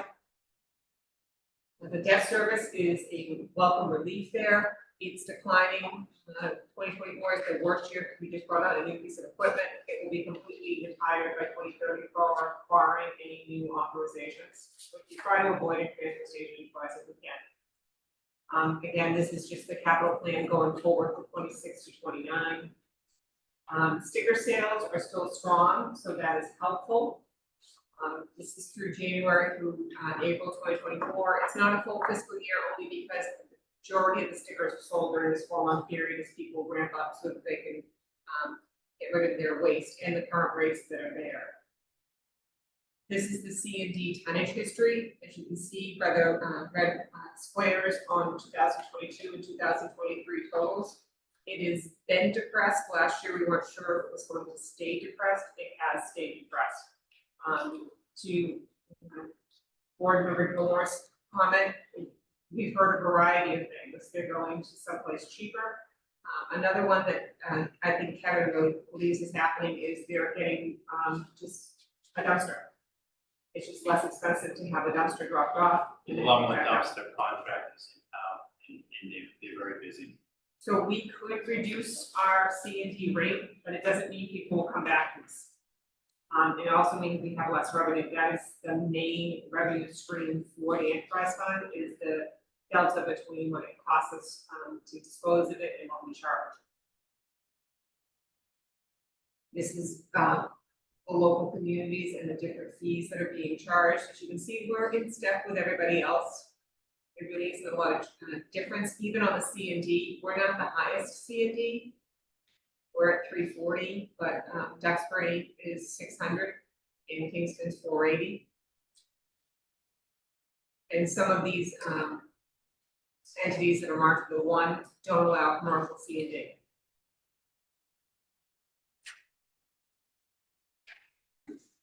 So we did increase, the board did increase the sticker fees January 1st, 2023, so we could add a 5th staff person, which has happened. Unfortunately, because of the C&D revenue stream issue, the fund continues to struggle to break even, and that's the crux of the issue. So one of the reasons for the $140,000 revenue shortfall is the fund also had an indirect cost expense for fiscal 25 of $72,000 for workers' comp and unemployment costs. They're likely to have a similar expense for fiscal 26, and then hopefully those issues will be resolved and we won't see that. About half of this is caused by that indirect cost chargeback. The transportation of household trash, we spoke to you earlier when we spoke about how this fund was doing mid-year, that needed to be put back out to bid. Kevin and Sean were working with Social Recycling Cooperative because they were trying to do a bid to multiple communities, which should drive down the price, and it never got off the ground. It bid, but There were no bids, it went out on the market, there were no bids. So that still has to be done internally for us. Hopefully, we can drive that price down, which would help create an expense savings. And then there's the potential for a sticker fee increase. A $10 sticker fee increase would create about 39,000. $20 increase would create about 79,000. And when just projecting something like that, I only did the single transfer station. I did not touch any of the additional replacements or seniors that we did last time. And that's, you know, we don't want to raise fees, but we're kind of having a problem with this enterprise fund. Part of the expense will go away in a year or two, but we still have to support it until then.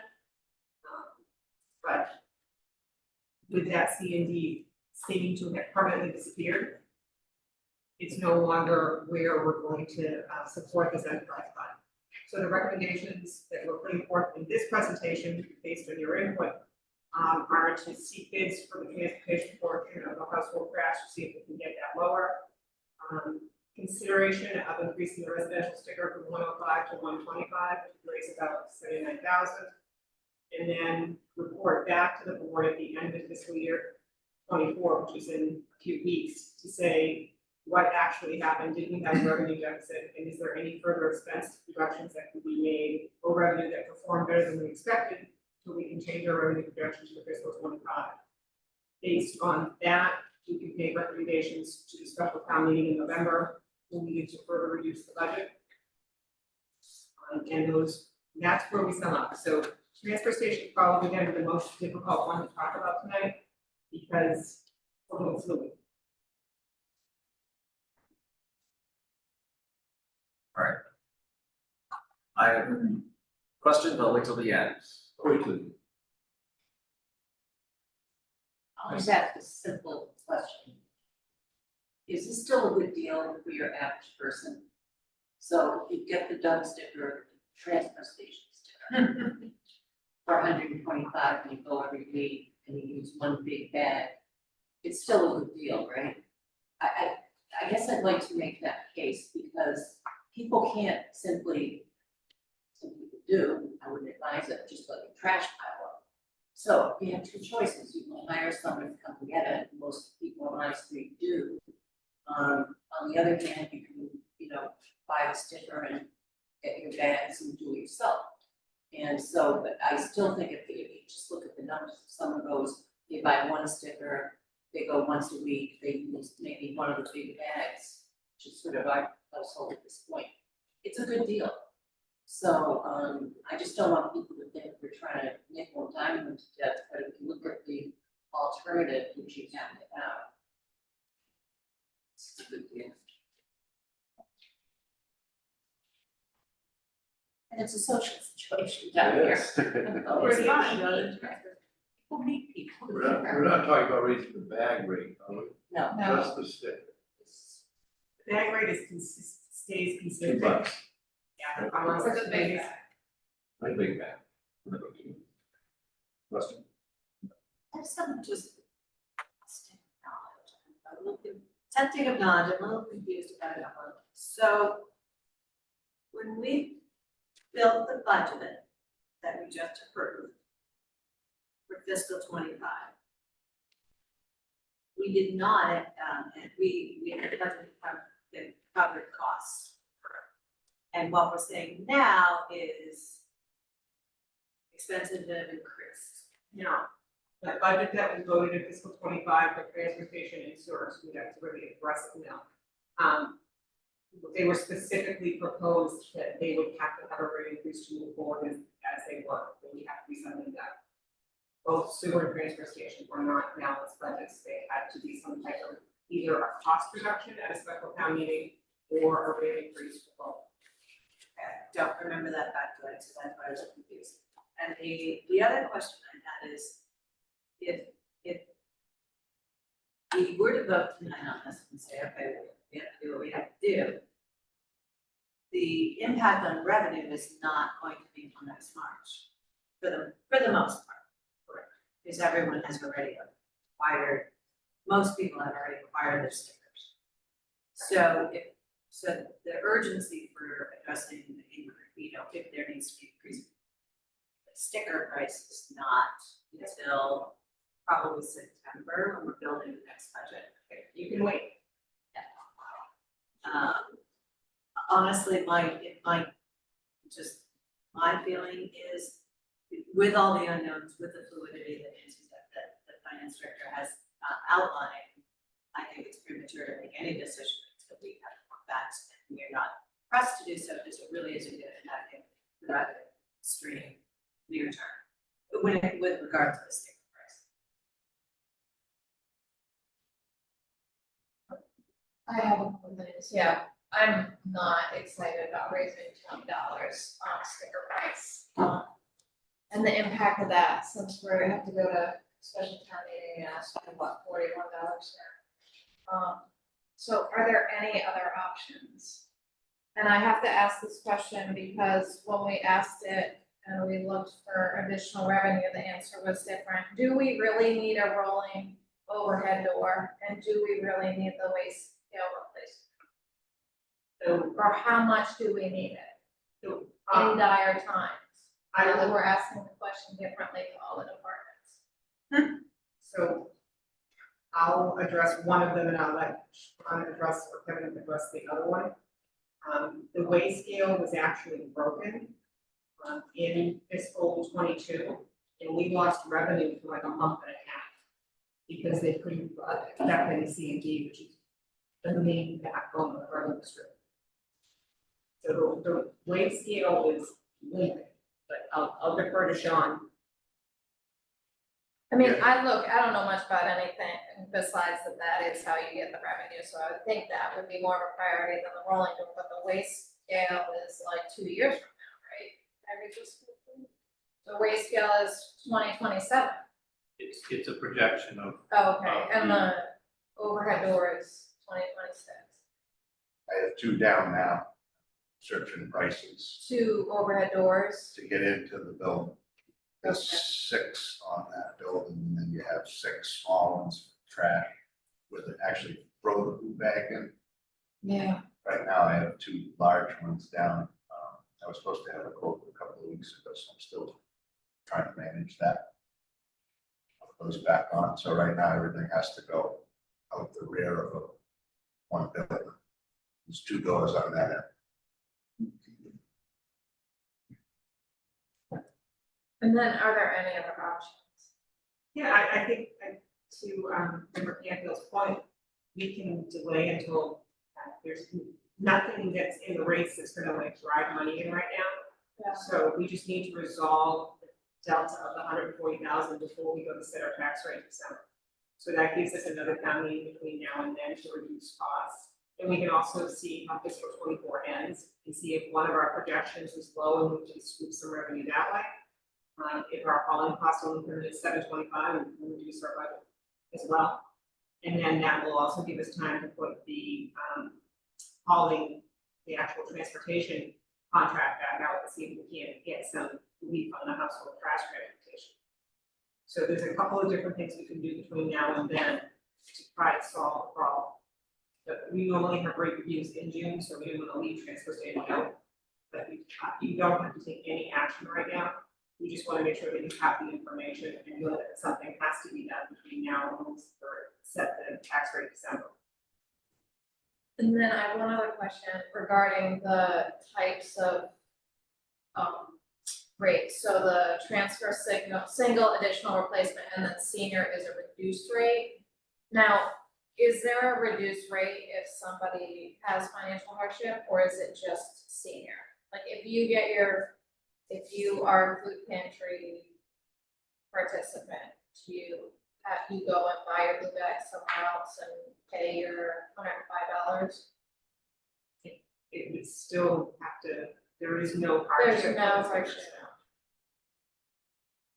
There was a point that we were, for a while, we were donating bags to the food pantry, the bag push. And then we did something, and then, Central Park, and somebody picked it up. We helped them out during the pandemic. It's expensive. I know, and I think the night was sort of on this or one of the nonprofits was helping us too. Mr. Chair, Yes. the speculative question about putting the contract back out for finding a less cost household good carrier. As we've seen tonight, and several other aspects of our financial demands. You guys know the market better than anybody in this world, in this room. What do you think the chances are you're gonna find a less cost household goods hauler? When we would give them the costs, give them the economy, Fuel. Fuel equipment. Yes. So we may be facing this anyways coming forward. That you're not gonna get somebody less than 725,000, whatever it is. If you wait, very early. Obviously, you still need to be competitive, you still need to put contract bids out. Do we have any, evidence, I mean, Marshville's having the same conversation. Do you have any data? You better have it now, but could you get the data? As we increase our C&D rates, has their tonnage gone up or has their tonnage gone down? Marshfield isn't a member of the Social Recycling Coalition, so we don't have much contact with them on that, and it's one of the issues we've had with them there. They don't share their information, but you try, I mean, definitely give it a go. And I could actually hit the DEP and see if they have it on record. I'm assuming that there's a select board meeting that they have about their transfer rates. They talk about the tonnage and C&D and what's happening. They have a new DPW director over there, I can give him a call and see if I can get any information from him on who they are. Yeah, probably, but I mean, it just seems like, you know, we raised our rates and now that's not the only time I've heard that same story, that folks are just going to Marshfield around. You know, it's like you buy in, you're at the store, you eat products. One's $80 less a ton. I'm gonna go over there. So I guess that's the other question, when somebody comes in with a big C&D, I mean, is that usually one, it's not even a ton usually, is it 1-2 tons, or it could be, who knows? It's the multitude, Yeah. A lot of our weight, like roofers would come in and it can be trailer and have multiple tons in the back of the trailer and unload it. So it could be a $300-400 difference. It could be, yeah, definitely. If you've got a dumpster. Well, it isn't, this is for a further conversation, but once you price yourself out.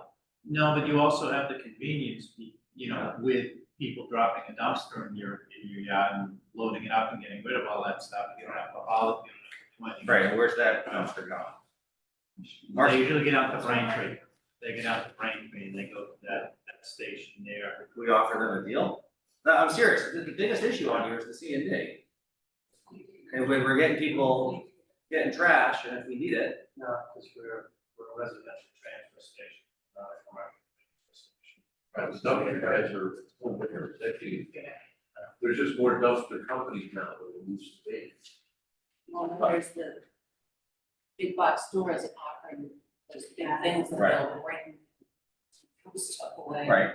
You take it. I would just humbly suggest to think outside the box in any way that we can. If there's a way, maybe there's not. Yeah, No, then we could say, hey, why are you shipping it out to Braintree? Why is it going to Marshfield? If you can keep some of that, if you keep 20% of it, it could be doing us a lot of good. I mean, who knows? I don't know. But just to think about it as we go forward. All right. Any other questions? All right. I would like to Sorry. postpone and not vote on this. Oh, no, yeah, we're not. Okay. I'm just saying. We're not voting on this. Sewer rates. Thank you.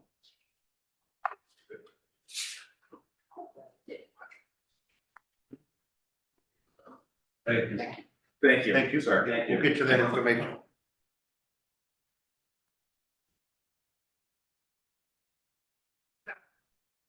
Sewer rates is sewer enterprise is the other enterprise fund that was a 2025 budget that requires, would require a rate increase unless you try to reduce something in the overall expenses.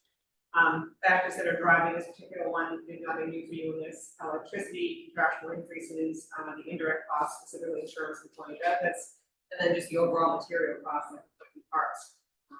Will just never can have enough pumps. There are significant capital projects in the queue, but as we see when we look at the debt service is much better for this particular enterprise fund. A 1% increase in rates would increase revenue by $41,686. The request this year was, as you recall, $4.7 million, so with an 8.7% increase over fiscal '24. The revenues were only projected to be $4.3 million. So there was a $400,000 delta there. The town administrator made $316,000 worth of reductions. As you can see, there's a list of them. Things were reduced to the fiscal '24 budget level or the fiscal '23 actuals. And the emergency reserve line that we keep adding back, we eliminated again. So the town meeting adopted budget was $4.4 million, leaving a delta of just about $87,000. So good news for a change. The chemical costs for fiscal '25, the Eastern Mass Chemical Cooperative data that addresses both sewer and water chemicals. As you may recall, from 2 years ago, there was a 77.3% increase in the chemicals. This year, there was an average decrease of 8.6%. So that's helping significantly in those budgets. We aren't needing to ask for more money for chemicals. Sorry, okay. The two main chemicals, methanol and sodium carbonate, there's only a $12,000 decrease based on fiscal '22 quantities. So that's excellent, something we need for that particular one. And always there's the cursor that in any type of storm will create an ancillary storm cost for treatment of that particular waste stream. Sponge cake disposal is still the bane of Will's existence. There's pretty much only one vendor that's doing it, and they won't guarantee their price for any length of time. Right now, the contract that was recently awarded by the select board, they will not hold it past 12/31/24, so we'll have to go back out to bid again shortly. The last increase was 19.2%, which was better than the one before that, which was I think 22.8%. The fiscal '25 budget is $267,000. As you can see, we're on track to hit that for fiscal '24. So if we get another rate increase, we are going to have a problem there. There's not that much that you can really do about this particular waste stream. The landfills are filling up, finding places to transport it and take it. It's really difficult. If the current site that's taking it, it's in Kevin. If that closes, we're really gonna have a problem finding, not only a hauler, but a site to take it, have more plastic has to go farther. So you are very familiar with this from when this, through the budget process, and again, through the, pool for that particular contract. So the estimated cost just for the remaining 2 months is about $52,000. The average is $26,000 a month for this particular item. So this is a happy chart. This is the debt service in the sewer enterprise, the existing long-term debt. It has nice retirement. It works really well when we're trying to backfill with the projects. Currently, there's a number of projects that are authorized for this particular enterprise fund. The biggest ones are the I&I. We currently have one I&I project that was bonded in December, and the other one hopefully will be going to the Clean Water Trust, which will have slightly better rates for it. And we have the recently approved North Scituate sewer expansion, design engineering, and the first parish pump station that are on there as well. I do want to mention that none of the enterprise funds are dealing with the water treatment plant because they can't cross funds. So nothing from sewer is involved in that. So if we took that happy chart from before and overlaid it with these projects, you can still see retirement. We're fitting those projects in, and not everything's going to hit at the same time. We can manipulate that by borrowing for shorter periods of time in the short term or longer periods of time in the short term, depending on our needs. But there's that type of debt service retirement is very helpful for fitting in these large capital projects. This is their capital plan going forward. What's not on here would be any type of major expansion in your Scituate once it gets designed. That'll probably be on the next capital plan that you see, and that would also be supported in all or part by veterans. So the sewer connection fees, this is just an update to my annual rant about the sewer connection fees as a recurring revenue to support the budget. They are not something that can be predicted well. So the last 3 years, we would not have made our projections had it not been for one-time hookups that were not really expected that the board had approved.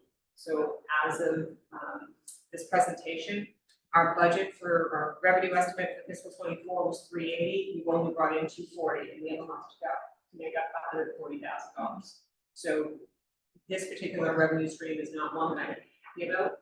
I monitor all the time because missing it is very easy, and they're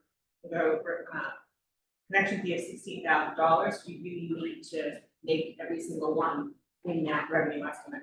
We did reduce it for fiscal 25 to 320 to make it a little bit more manageable, but even now, we don't have 320.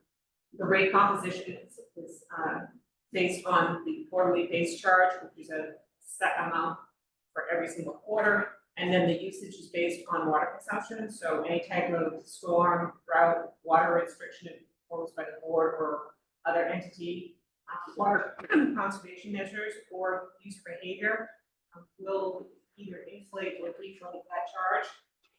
So the most stable component of our revenue stream is the base charge because it's not subject to the volatility. I just get all choked up when I think about the base charge. So all currently in the sewer enterprise, it's a single rate for usage. It's $707.28 per 100 cubic feet. And the quarterly base charge is $90.97, so it's not based on connection fee or a T such as it is in water. Where is that 41,000 coming from? The base connection fees are bringing in 12,809 with a 1% increase, and the usage based on prior year usage is 28,877. That's how we get to that 41,686. So if we were to fund the what we have as a revenue delta shortfall and restore the emergency reserve line, that doesn't have to be done, that's just an option. You would need a 3% base and usage rate increase. If you wanted to reduce reliance on connection fees to support the operational budget by 48,000 or 3 connection fees, that would require another 1% base and usage increase.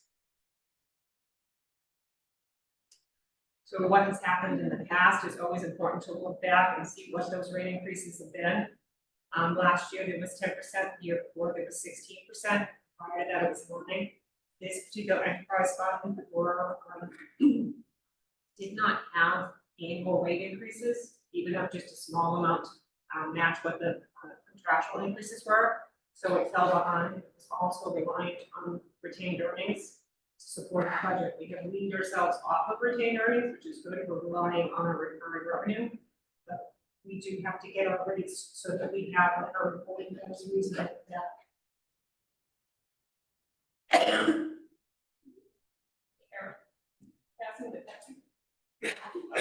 Thank you. Yeah, it's caffeine and it's stress, so excuse me.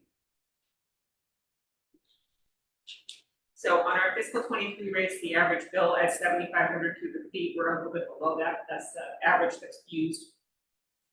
Was 827. With the increase in fiscal 24, it went up to 910.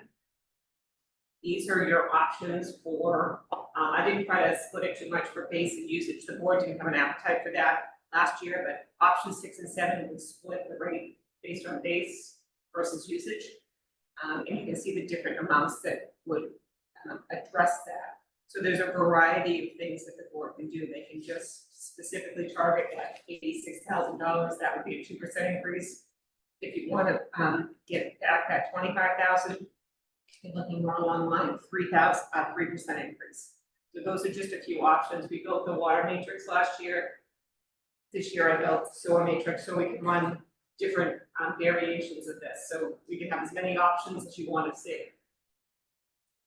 So at 3%, as I just said, would restore, would give you the revenue shortfall and the 25,000 emergency reserve line back. We haven't had to use it, so you don't have to go there. But because I just want to be prepared, I put it out there. And then if you wanted to reduce the reliance on connection fees and increase the usage fee, that would be a 1% additional.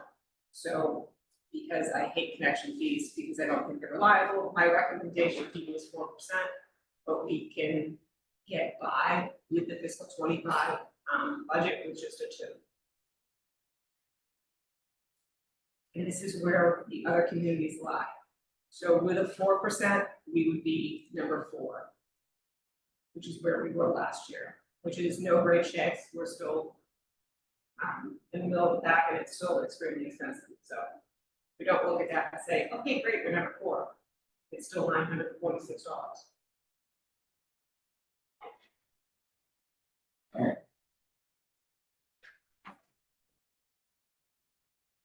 Open it up. Do they have that presentation? It should have been in your packet.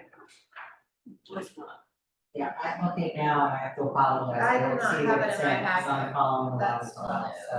I can send them to the printer, you can take them home with you. I Wouldn't that be just need them on my special? email. We would love that. I would I love can to do have that. the backup, because that's the first time. Yeah, I have a couple of questions. Sewer capacity. Mr. Grant, how are we? How are we doing? We had a lot of rain. We have had a lot of rain, which has directly impacted our capacity. We're over 90% of our current capacity at this time. Not great. We've had time now to assess the impact of Cedar Point. Are you happy with the results of that over time? Cedar Point, yes, we did see a measurable decrease in flows from the Cedar Point project, which is excellent to see. There was a period over the last 3 years where we briefly exceeded our permit, so without Cedar Point, I'm very confident that we would have exceeded our permit for a much longer duration and would have been very tenuous there. Unfortunately, some of the things to keep taking balance with Cedar Point is a lot of what we gained from Cedar Point was offset by new connections since. So the Greenbush development, which is still becoming more populated at this time, ate up a lot of that capacity, the Riverview condos. There's been a lot of growth in town, which is excellent, but unfortunately, it's kind of keeping pace with our I&I improvements. That was the point of doing the Greenbush. Yeah. So that's my next question is, we've seen a reduction recently in sewer connections. What's the capacity for, like, do you know, unit-wise, how many more, given current conditions, could we even contemplate being comfortable adding? We could crunch the numbers and presume about 220 gallons per day use per property and picture a figure for that. But essentially, we're kind of pivoting ourselves for North Scituate to be the remainder of our capacity and pretty much push us to full capacity. And the only way that we can achieve that, just that, is going to be with our current and a future phase of inflow and infiltration projects. So for this presentation, we know that sewer connections have dipped, but the reality is we're 90%, we really want to, save as much as possible for more significant development, that we should be relying on sewer connections for quite some time as a revenue stream, because at some point, we're just not going to be able to do as Yeah, much. I mean, you have 2 projects that are permitted, ready to go, that are on sewer. Okay, so Just haven't gone because of interest rate, that the developers waiting for rates to go down. well, we can look at the pipeline and permitted things to know what we're doing.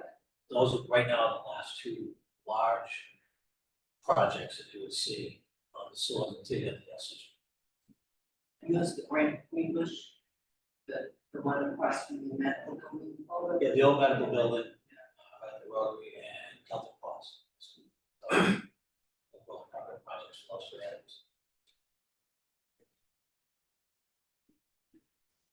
I'm marinating. That was a long discussion we had on several occasions. Right. Put some spot, just said no. No, it's just, it's the, Are there people who could be on sewer who don't know they could be on sewer? Like on a one-off basis? Probably, they ought to have paid their betterment stuff, so I would have paid their Oh, they betterment. would so have paid their betterment. Would pay the betterment, Because they'll it's pay already in connection your fee if they neighborhood. wanna connect in. Guess it really depends on how new your septic system is. But I'm sure there are houses that the soil is probably there, but they'll get it. I would put a number on that. The Board of Health gives them so much time, it's supposed to tie in 2 years, but if you had a brand new septic system, you know. Right, you're not, To follow up with that, on the cost benefit, right, so let's say you have to replace your septic, but you could maybe go on sewer. What's the cost benefit, the hookup fee is what now? 20, 16, 16? New septic's going to be 30. Yeah. Depends how long your driveway is. Depends how long, that's true. It's very true. The smaller your lot, the more expensive that septic's gonna be, it's gonna be higher, so. Right now, the cost of the septic is significantly more than so. So you said our capacity right now is a little bit over 90. Now that is music to my ears, actually. Yeah. This is historically one of the wettest springs. right, right. And you said we're breaking, that's fabulous news. Or no Scituate. Credit to Cedar Point and this recent phase of the INI. The I project's really done. We've been a couple times with that, fingers crossed. Where that's so much. I like any good news, I need more good news.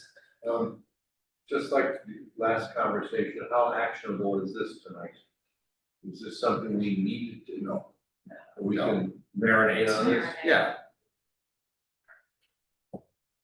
I'm getting a sense from the board, we would like to marinate. And get the Like the handouts and. Is there any further analysis you want done? And you don't have to, I mean, if you want to, like I said, narrate, then within the next 2 weeks, let me know. I would say that this is, I have an impossible one. But it comes back to that, like some of those folks, you know, as you say, that know that maybe they have a failing of their septic or whatever, hey, Well, you so have you a know. the board took up one, I think, 2 weeks ago, where we had a vote to extend the sewer, because we really were on the sewer. There's probably a bunch of those, we have another one that we're looking at right now. Where the sewer stops short of their property, as the whole rest of the street. There's probably, I don't know, how many to look at, a couple dozen maybe, where. Because I think the sense years ago was, oh, we can't do anything more. Right. But now, as sewer commissioners, we're open for business. And if you have a failing, or you may want to replace it, you might be more open or receptive to that message. I get nervous about that. We're good now, right? I mean, you know, things can change, But but I don't think there's gonna be a rush, but if we get 2 or 3. No one's itching to spend 16,000. Yeah, no, I mean, I think the board's always considered those was more, when someone wanted to add their whole street, maybe it wasn't on the sewer. Oh, yeah. You looked at it, said, oh, it's a couple small cottages, you put the sewer up the street, now suddenly it was a 5-unit house. But, and a lot of it comes down to the Board of Health, right? The Board of Health says you can't put a septic in there, and you're handing over this time, yeah. So that was the last one. Yeah. So. Great. Nothing else? Thank you. Road has 2 contractors. Oh, yeah, sorry. Bulk soda ash. We have a contract before you for Gordon and Remington, which has been our vendor for soda ash for as long as I can recall. It's a $150,000 contract. As we went over in the presentation, we're pleased to announce that the price of the chemical has gone down from 0.2727 cents per pound to 0.2677 cents per pound. Please help us in supporting the contract. Yeah, more. You keep bringing good news. Questions, concerns? Like a motion?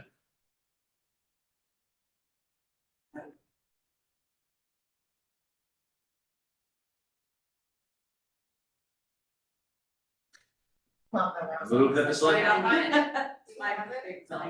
Move that the select board approve contract 24-SS-18 for a not to exceed amount of $150,000. Moved by Mr. Gilmore, your second. Second. Second by Ms. Canfield, all those in favor? Aye. Unanimous. Methanol. We also have a contract before you for methanol, through the vendor Univar Solutions Incorporated for a contract not to exceed $300,000. This one is essentially a carrier fee for transporting the chemical to us. That is the rate which decreased from $1.70 per gallon to $1.28 per gallon. There's also a methanol index, which is added to our bill. This is essentially a passing of the cost for the purchasing of the chemical. We separate that out. It's a global market, so they go to a much larger vendor who does all of North America's supply.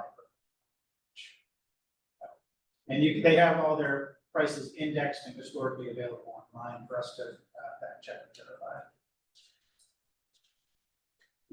This one, folks at home know, it's all, this one through the Eastern Mass Chemical Collective Consortium for bidding.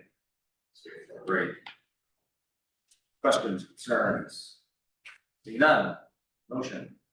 Move that the select board approve contract 24-SS-17 for a not to exceed amount of $300,000. Moved by Ms. Conley. Second. That's twice. What's removed? By Ms. Canfield. All those in favor? Aye. Aye. All right. Thank you.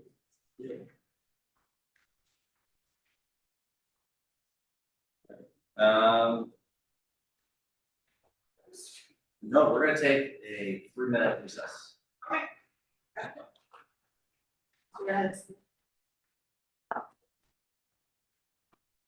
Break. We have 2 hours, we get a 3-minute break, so just give us 3 minutes. We're gonna think better.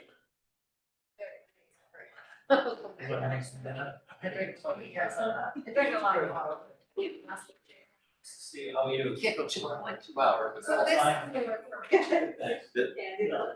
Yeah, this one. We got us about what the new information is. Don't sit on my couch. No, You'd be mad. Why would that for? I thought we had a rule that backup stuff had to stay as the amendment. Right, and if it's little packet. I think that'd be nice. I think everyone. Yeah, I got all this, this is new. I asked for this. We should have had all of this. Oh, so Dan as well. And it's There minus the slide. ever, Yeah. Sorry. bunch of questions. I asked Nancy this morning for that. So So that's this, okay, yeah. I Yeah. saw that. I just didn't. Options. Well, I haven't. So I don't have to do it. Explain it, make it over very simple. That's not true. Hey, Work with me. I'm What sorry. about you? It's a I'm so simple sorry. soul.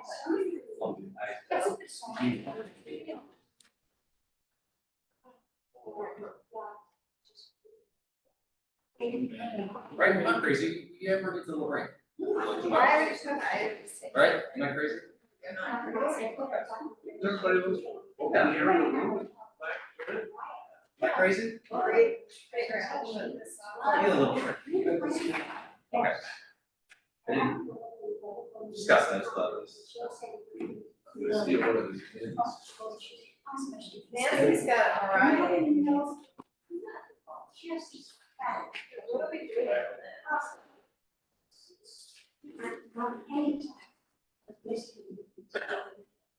I'll tell you about the time I asked, we wanted to figure it out.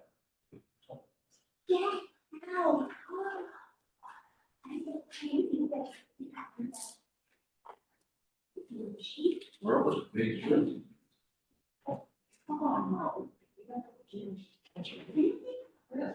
I heard that on the board, and we but. And break.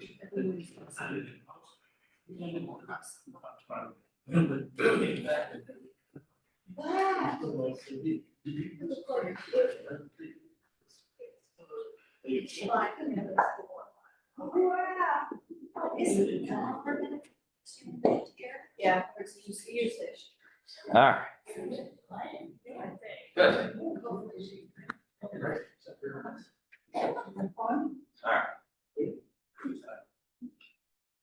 Now we lost John. So I think it's going on both sides. Yeah, I got my guy passing, I don't know, all of a sudden I got a frog.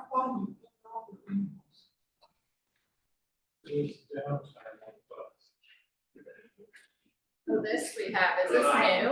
Is it? No, it's not, I didn't know which ones were missing, so I printed them all. Oh, what's No, this? I realized you went to my email, she gave me. I never got it. Water, this one, electronic. Well, but what I sent you was that other sheet that I just thought I added. Sorry. I didn't, no, my bad that I didn't find Alright. it moment. Not gonna unnoticed, you can see it's really cool background. Right. This is the happiest I've ever seen in 6 years old. So you have to be this fresh. All right, It's we like are not even playable. officially, what do I have to say? Back from reset. We are reconvened. We're now gonna send Nancy to Central Hospital, okay? Get so excited to talk about Okay. condominium treatment Sure, options okay. and water going. Water enterprise. Billing for condominium service by master meters. Lead us through this, please.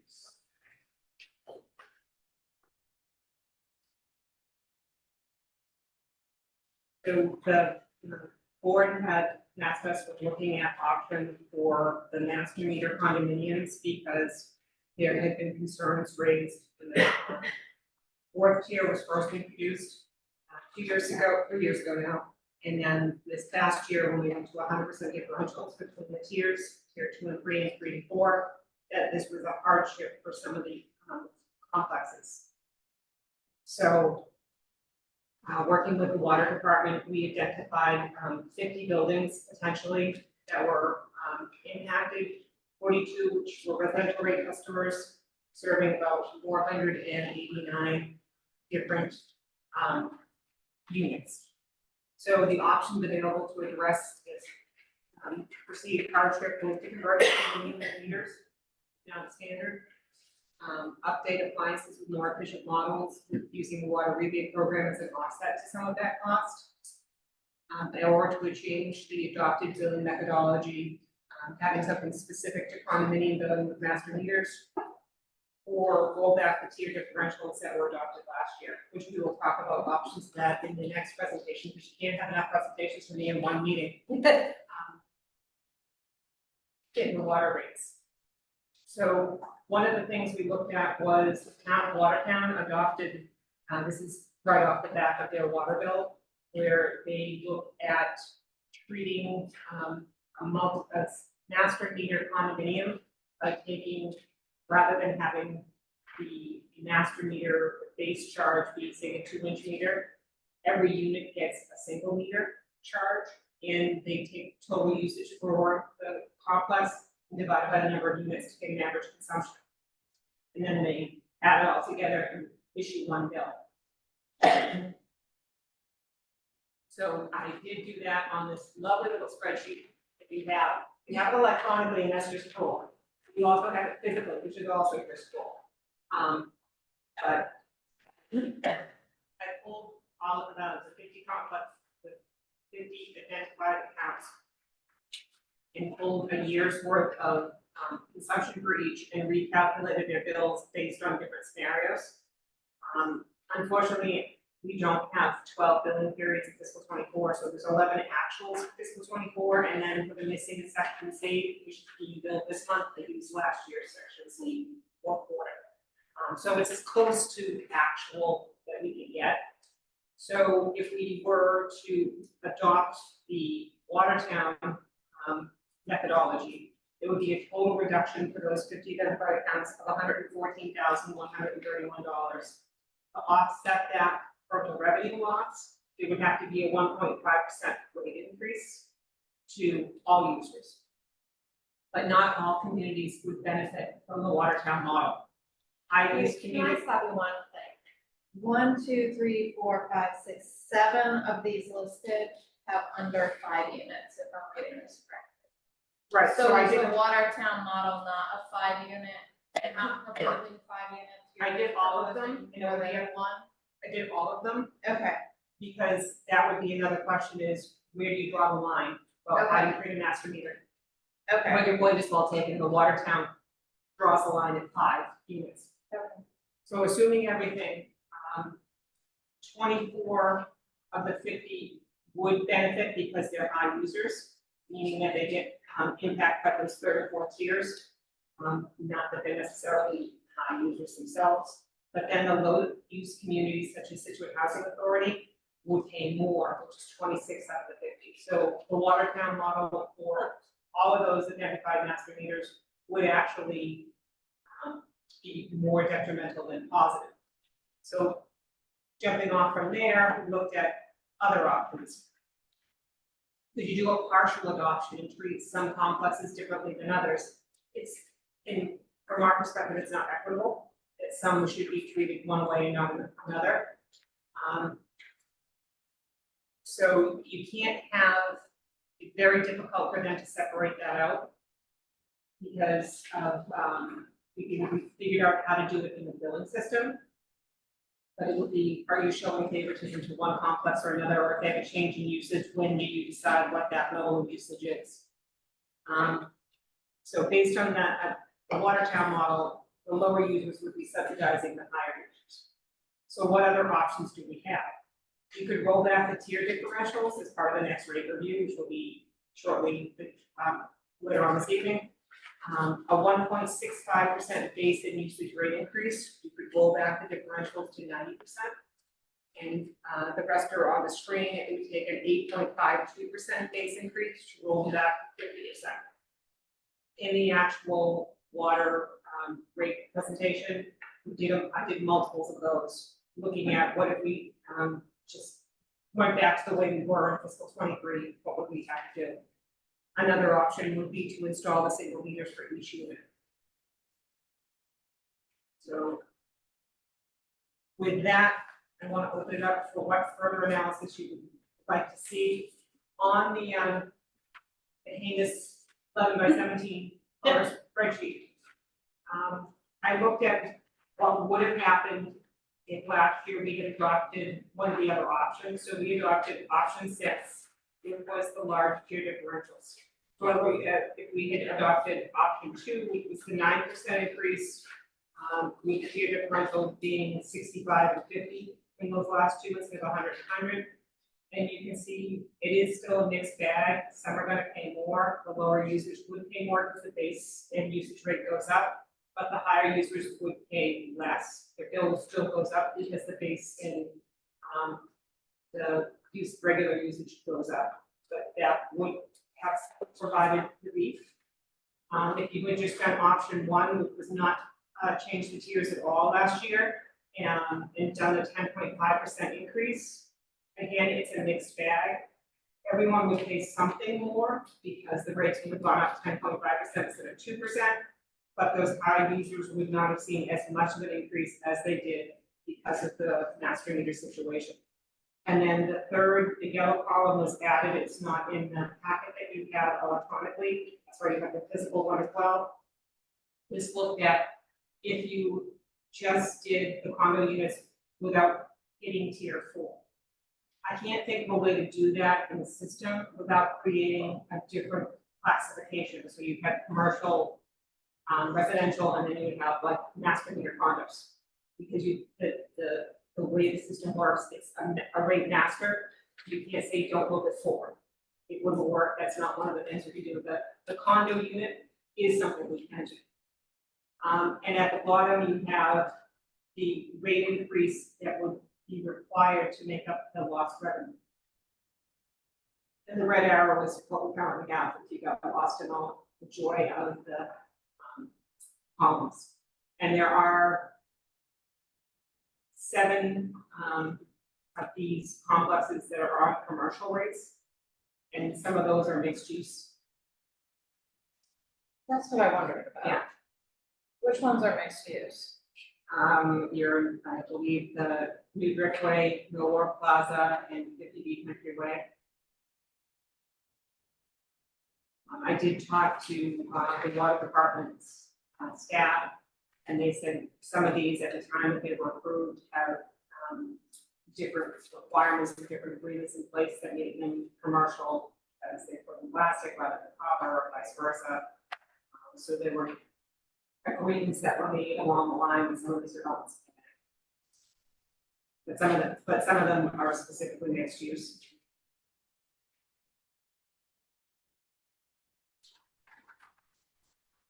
So Eric and I did talk about that, we were gonna address that, and you caught up with Nora and wanna get the Yeah, I was results. gonna go through it. Yeah, I guess.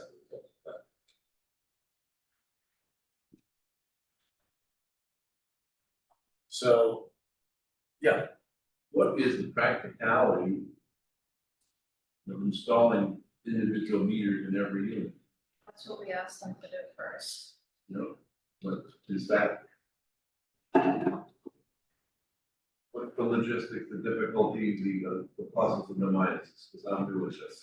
Well, so typically in the past, the developer, when they're building a building, has a choice. They pay less for the meter by putting in a single meter in the fee, and then in turn, they're under the, they understand that they will pay a higher water rate for the bulk water, but they save money in the beginning on the rates for meters. So, there's a lot of different developers that didn't go to the single meters. It's since changed that all buildings now, the Water Resources Committee put forward, all buildings will need single meters as they go in, so they can be broken up. But back in the day, you were allowed to do one giant master meter, pay a less water fee in not pay the full breakdown for each individual unit. May I ask a stupid question? By all means. If you're on a master meter, in other words, maybe you have 15 units in this building, it's 1 meter. There's no way to determine a usage waste factor there, is there? No. As opposed to if you had the same building on 12 meters, and you could see that there's a certain unit that's either leaving taps open or a broken pipe or whatever going on, and you identify. Our toilet running, and that's why I went to the single meters by the Water Resources Committee. So a building that has individual meters is probably gonna be a little bit more efficiently run. Yes. That's all, thank you. Yeah. So, I want to clarify, there's no more master meters, that's right. Going forward, those are gone. So, Mr. Gilmore, was it a great point? That was our first question, how much would it cost for certain so different associations in different places. Some of the costs could be $250,000 to $500,000 to install all of those for the different ones, which then becomes, where are we? I mean, to set the table, I think what we really wanted to do here was one, make sure people are paying what they should be paying. And that fourth tier was meant to be, in some sense, punitive, in the sense that people will waste it. And not just because you got 20 condos that are there, all under one master meter. Now, this is me personally, I am certainly sympathetic for all those other folks in those condos. I've always been, especially concerned, the housing authority, to make sure we're not, those folks who are on assistance are not overcharged as well. Not to anyone, I don't want anyone to overpay. That does break my heart. And so under these 3 methods, Nancy, let's talk just about the housing authorities, and those folks. It looks like the new tier, the yellow tier, and possibly the first tier might be the ones that maybe address those a bit more. Is that? Yeah, I think that I'm rolling back the tiers would certainly help. But the housing authority, and I don't want to single them out, their average usage is lower. So they get hurt when the base rate and usage rate goes up. Because they just don't hit tier 4 at all, I don't think, and then they don't hit tier 3 that much. Wait, am I reading this right? The usage rank, 1 is the highest? Yes. Okay. So the highest is 12 Meeting House Lane. And then 2 is the second highest, which is Scituate Housing Authority. That one, if you look at all the others, Well, that's the one with 53 units. yeah, but if you look at the bulk of the little ones that are just from up from the bottom, that mostly have 86 units, they all are low usage.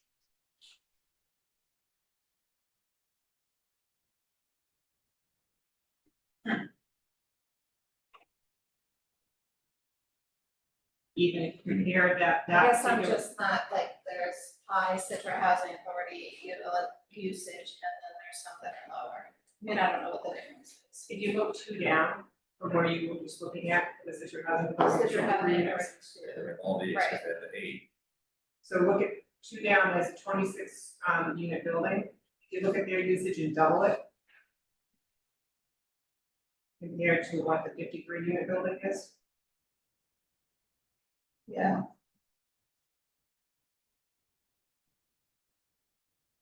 There is no one size fits all. Yeah, I guess that's what I'm trying to say, there's housing authority that would benefit, housing authority that wouldn't benefit And I don't know if you want for to, each of these. And I don't know if there's another component of like, what people are actually using, right? Like, I mean, this 12 Meeting House Lane, we don't know. Like, we know James Landing doesn't water their lawn, we don't know that 12 Meeting House Lane doesn't. So they may have high utilization for other reasons.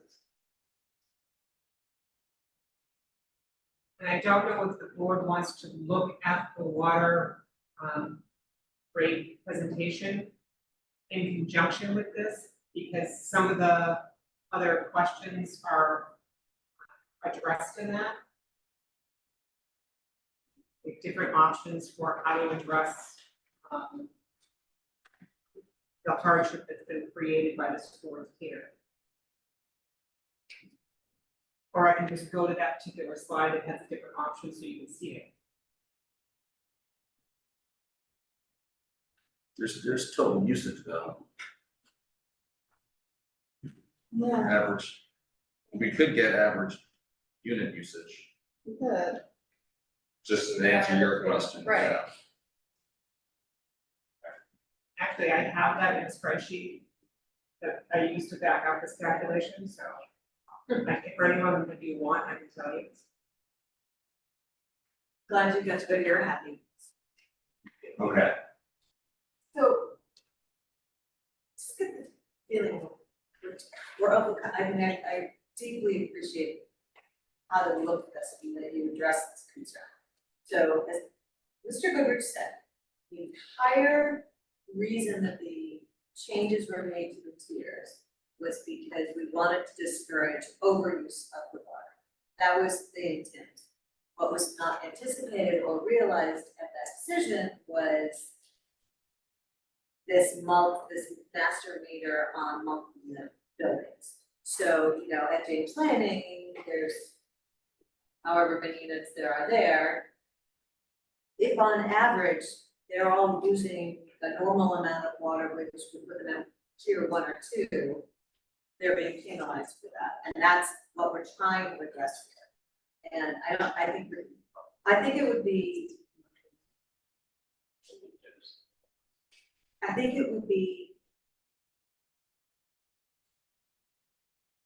I don't wanna remove the disincentive to the people that are abusing our water, because that's a big problem.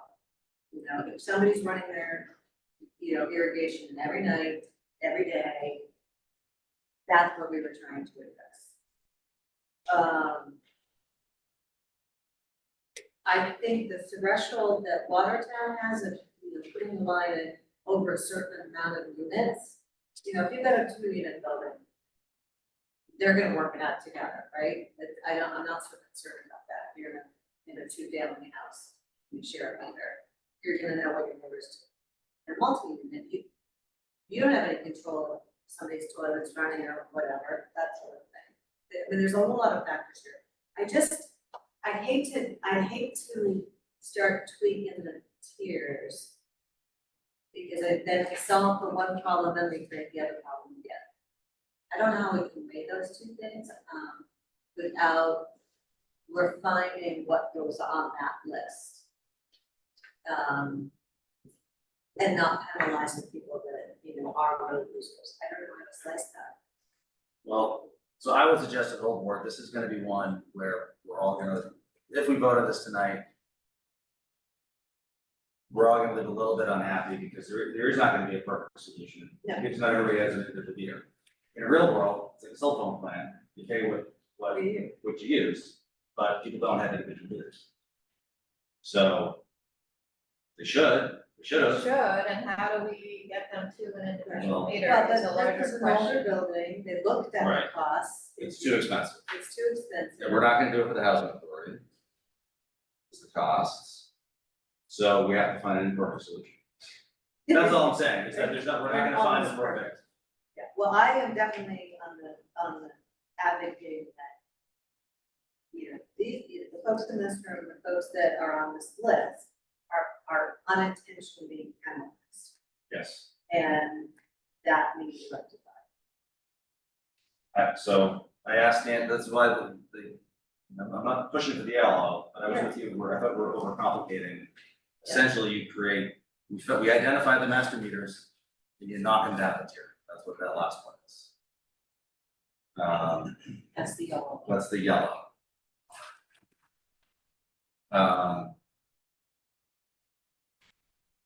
I think it's simpler to understand. Because I just get nervous on these other ones when we're gonna ask the housing authority to pay more. Yeah, so walk that, I can't read those little letters, so tell me what the yellow says. So this scenario doesn't, because I don't wanna touch that. This would not, I have a hard no on touching the base rate any higher. I think we should stick with the base rate, be it what the base rate is without an increase. This would just, if you're identified as one of these folks, you will get knocked down a tier automatically, so you would, before you go to the break. That's what that shows. Yeah, so basically, yeah, but technically, as you say, we don't care about Those are it. master meter facilities only. Correct, and we could say, if 6 units and more, Right. or whatever it is. Establish the threshold. So Lawson Farm gets left out, but,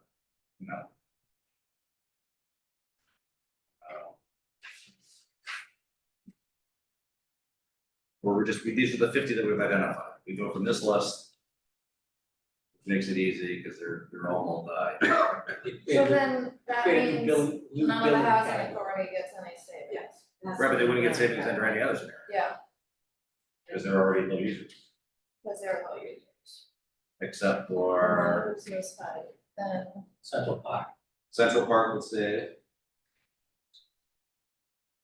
Yeah, zero Central Park, freeze, What's the, we have created a different billing category. Is that a one-time in the butt, put it in the system thing, or is it a? You just have to create it in the system and then transfer all of these accounts over. And then So- automate it? Yeah, if you're gonna do it, this would be the, after this final billing period in fiscal 24, you do that in July. And this may not be all of them, this is the ones that we've identified. That was my one request, that it still had to be a usage number goes in and the bill gets spit out. Right, that's why I asked. They can't do We need to do other things. So that would I'm probably sorry. be the cleanest of all the options.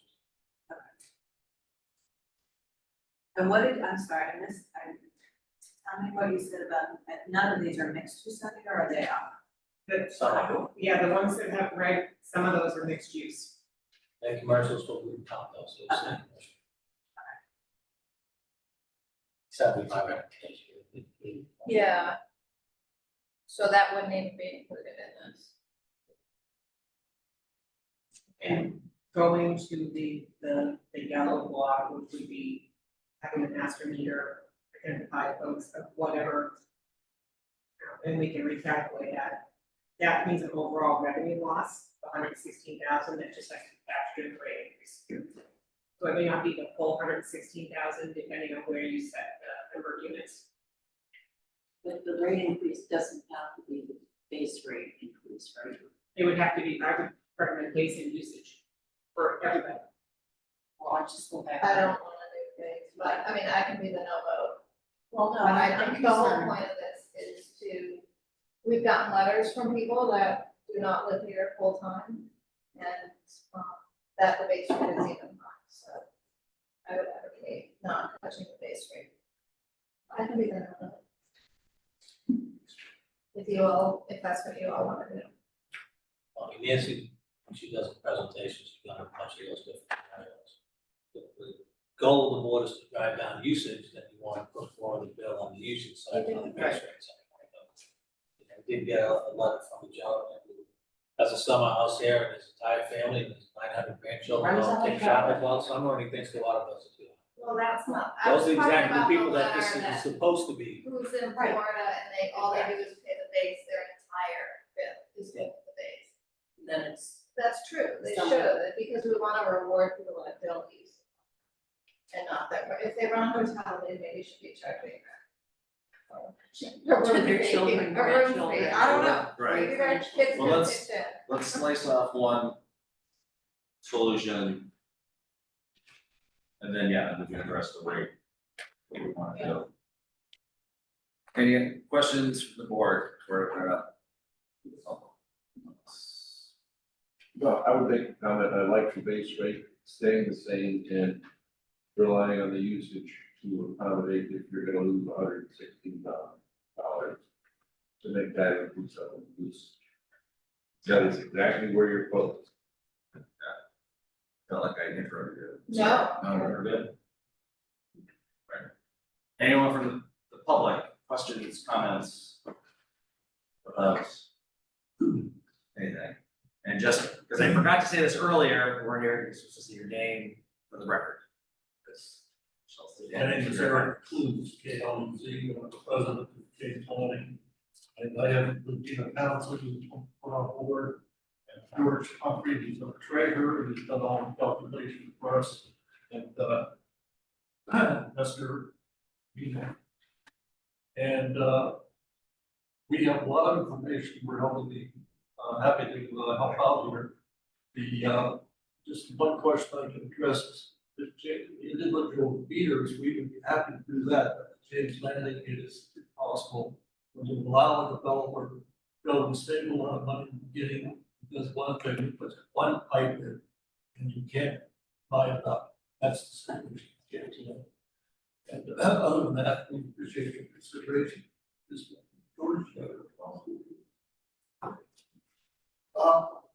I'm a little confused about what the board is actually going to vote on. Yeah, so, I mean, it looks to me, if I'm reading this correctly, and Nancy, you have the spreadsheet, but it looks like the savings for James Landing on the yellow scenario would be 19,534, is that correct? If you add the 1, 2, 3, 4, 5 buildings, Over the fiscal 24 rates, yes. over the fiscal 24, that would be the savings. There's It looks multiple- like there's multiple buildings and there's different, some of them save more than others.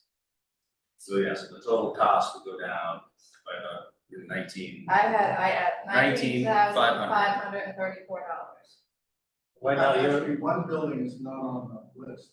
We have 5 buildings, there's only 4 on the list. Building, one Lansway is not included.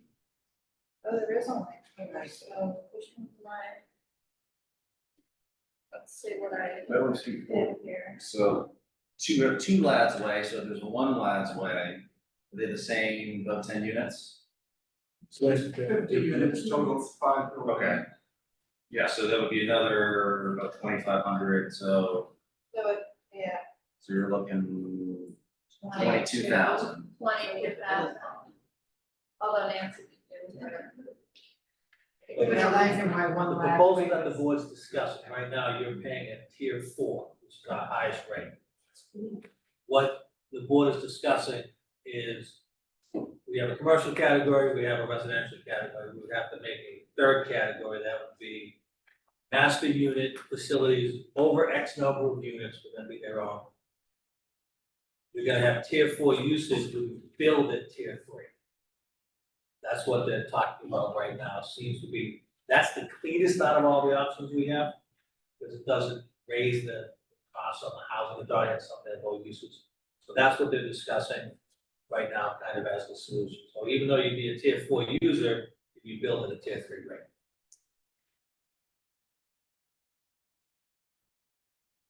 Yeah, so we're trying to knock down. You know you're not water for one, so we're just trying to go down to a lower tier, yeah. And then we also don't want to be punitive for the housing authority goes on other tiers. Question, what does individual residents tier rate? Depends on. How much they reach? Generally, mine too, but you do Mine have some too. individuals that are in tier 4, they want their lawn, they have pools. Oh, I don't know. Generally resident, Jim Sarah, most residents probably in 2 for the most part. But I just point out, in County, there's not water go on, so we have a well, if we have a pool, we take the water, bring it in. We are very little users of water. Well, it sounds like we don't have common uses of the water, but individual owners of the units that are using the water. I appreciate the fact that you see it, you know, that it was increased budget, you know, that you had good intent, and this was not good intent. I appreciate the fact that you have cut through, and acknowledged that. Well, and I think our intent is also not to hurt the lower end users as a matter of just, I don't know, economic justice. Yes, economic justice. Good. So, but nobody wants to penalize you. That's right. So we're trying to work that out. Thank you, that's what we're doing. The most equitable way. Thank you, that's what we're And doing. it's gonna be imperfect.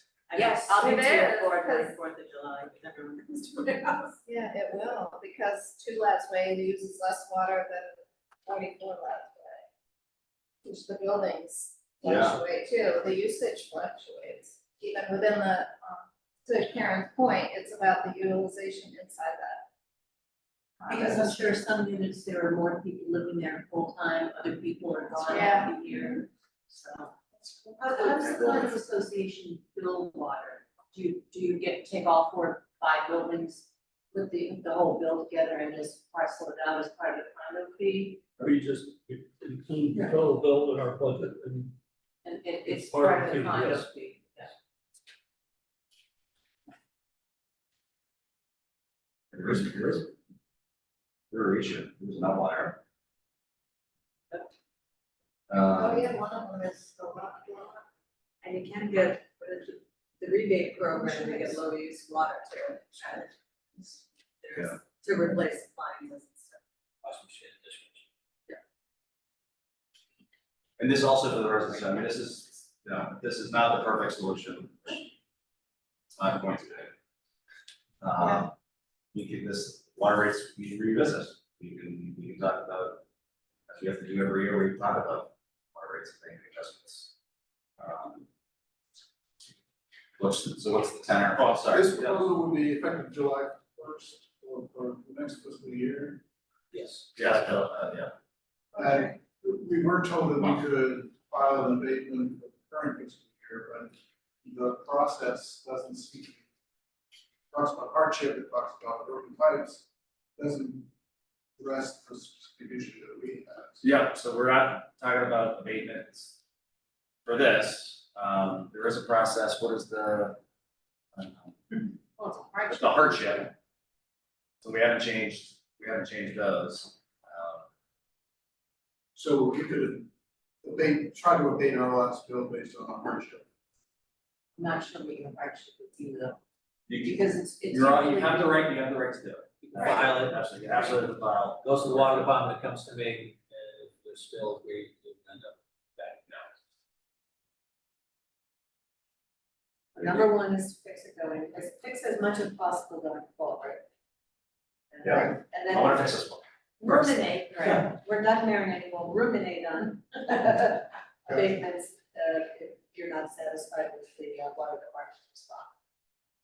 What do people think? Do you wanna move forward with? Yes, bill a tier 3, even if they're tier 4. And that would apply to all these buildings, All. right? Everybody out. That's not commercial. That's Not not. Everybody's on the everyone's, we're moving them all down, right? Well, Jamie, are you? So this is your option 6 is listed? Yeah. Yeah, I think that's the best way to go, and then make it up in usage rates. Are you still thinking, or? so it would be this list plus 1, because you're missing a James Landing building, Yeah, there may be minus more, 8, what? there may be more, Could be some others that were missing, but there wouldn't be a whole lot of But it's a category. big category. And it'll be a category of not a new construction. So there is never a scenario where someone It could would come to you and be- say they built their house last year. The category would be multi-dwelling units with a master meter in excess of blank number of units built prior to constructed prior to it.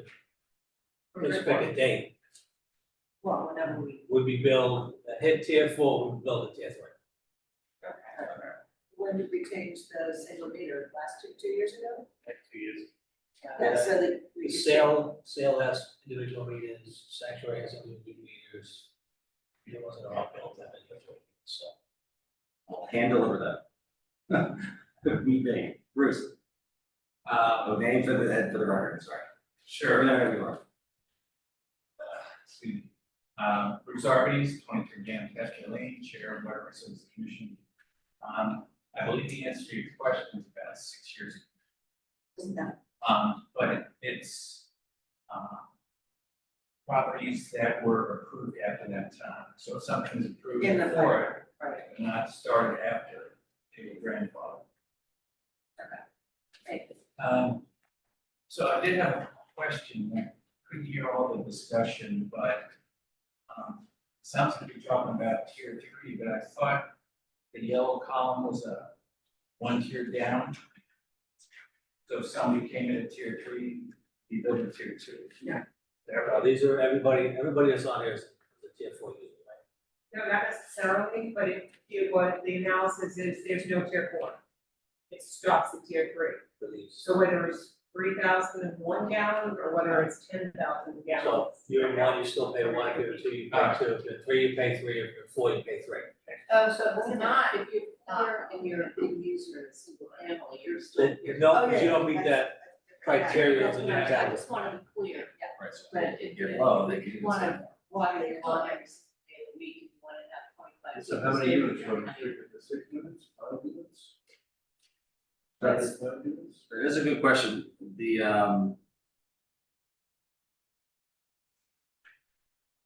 yeah, who's on here, the lowest is 3. The lowest is 2. Do it, Situate housing. I just sorted them by size, sorry. So many different ways to sort. There's 7 that are 4 or under. There's 8 that are 5 or under. And then you have another 8 that are 6. See, that's why you can't leave out 4. It's Number a 4 bunch of down. 4s.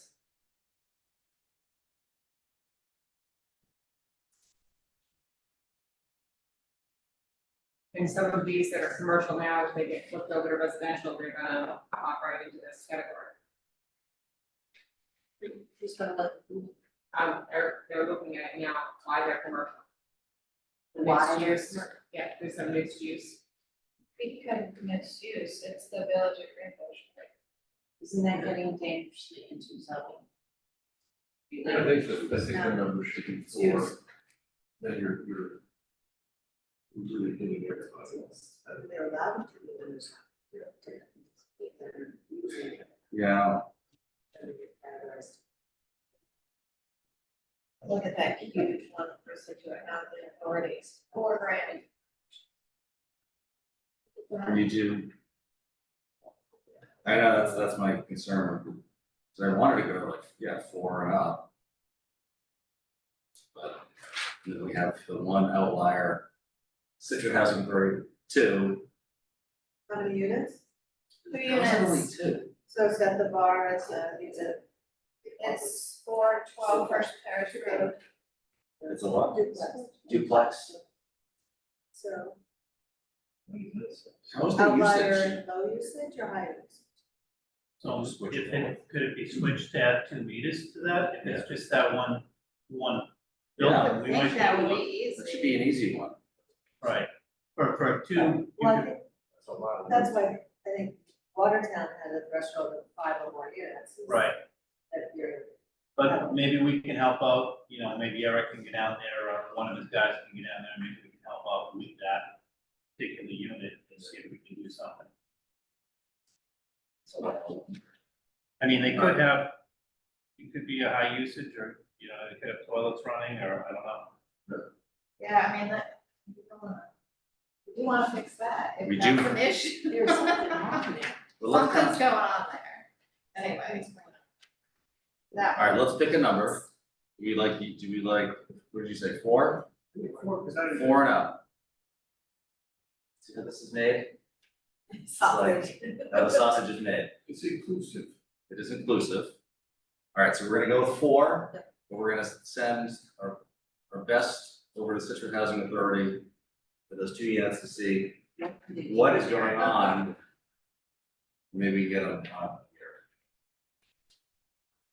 Okay, I'm good with that. are we good? Yes. Yes.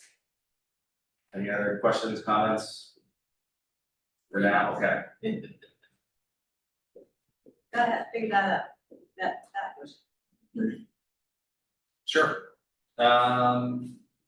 I move to create a new water tier, the multi-meter tier. Multi-unit, single master meter.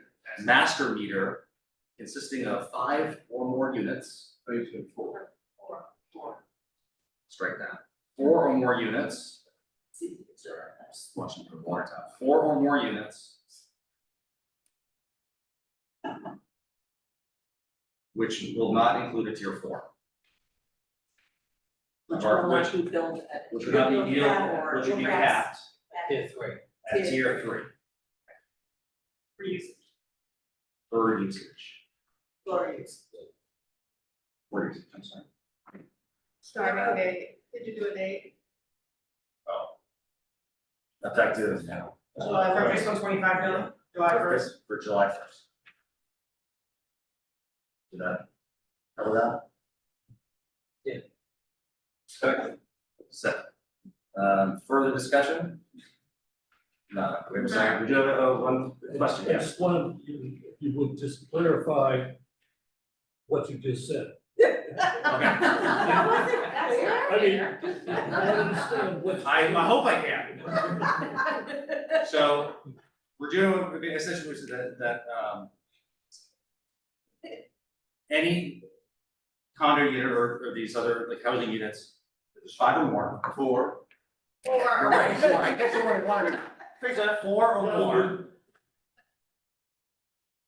There's no way to define, but 4 or more that have the master meter, there's no more tier 4. So there's, the tier 4 is what essentially you folks are paying, the super high rate that we wanted, that was the people with water in their lawns. So we're getting rid of that for this section of people, the full list of, including Jane's Landing and. Except commercial. Except commercial. Because they'll stay in the commercial. Yeah, they're staying over there. Not residential. So that. I think I was made it worse, I'm sorry. So that puts us at a tier 3. Or a 2, a maximum, right? Maximum. I think Yeah. with one of your buildings. It would put you- Yeah, as according to this, one of them is, looks like Significantly tier, lower. looks like a tier 2. Yeah. So, Whoever lives at 2, that's way. So it's based on usage capped at 32. there's no more that. And then you're based on. Capped here for. No, yeah, the intent. For multi-unit. Don't start watering. There, I think we did second if you, Okay, so moved by By me, Mr. Gersh, seconded by Mr. Gilmore. All those in favor? Aye. Aye. It is unanimous. All right. Thank you very much.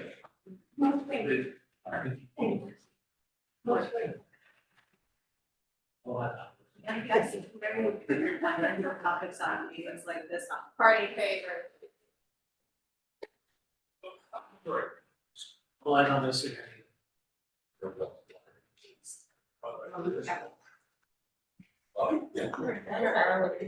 The subject that happened, same grade. Nancy, just sit down. So moving on to water rates. And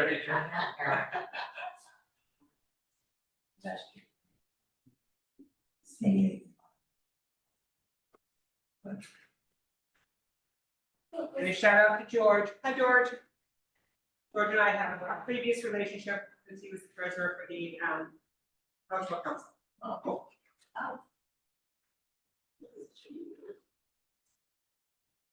Okay. So same practice as before with everything else, we don't expect you to take any votes tonight unless you so see fit. So we'll take our marching orders. So the things that we want to go over with you is how the rate is derived, especially based on some comments about not wanting to make any changes in the base rate. Things that would be driving any kind of consideration for a rate increase would be increase in debt service and personnel costs. There are significant capital projects in the queue, which you should wire on that one. And do you want to just touch on the argument that's been going back and forth with capital planning and the select board and the advisory committee about operational versus capital? So I think we covered this in the sewer rates, that there's two parts to the rate, the base and the usage. Based on fiscal 24, these are the tiers and the type of consumption. So it does appear that there is some reduction. Like I said, we're missing the section C for the fourth quarter. So there may be some update to that can happen. But it does appear like there is some type of reduction in usage at that fourth tier. The number of people who are subject to the fourth tier has reduced. So now it's down to 2.2%. For fiscal 24, that change in the tier differential, based on the conversation we just had, was good for revenue. That will not be the case moving forward. The current base fees, the quarterly usage charge based on the size of the meter, so the main residential meters, which is 5/8, are $116 based rounded per quarter, and that's the number of services for each. So we do have an increase in the number of services over the prior year, and the base charge brings in just over $4 million a year. So just increasing the base will bring in revenue increase of $40,000. The usage itself is $37,600, so 1% on the base and the usage is $78,076. So the commercial rates, they're a single use rate. If you wanted to adopt a second tier after 10,000 cubic feet, I just chose that number because I figured commercial would use more than your average bear. That would generate $88,717. So would show the number of people affected. I'm not recommending this with Kevin and Eric, because the ones that would get hurt the most are the institutional. 50% of them would have an increase, and the institutional are the nursing homes in town. So that seemed to be a non-starter. The budget that was adopted was $7.8 million. It was 7.5% more than the prior year. There are sufficient projected revenues because we haven't had some of the debt service come on board yet. Cover that.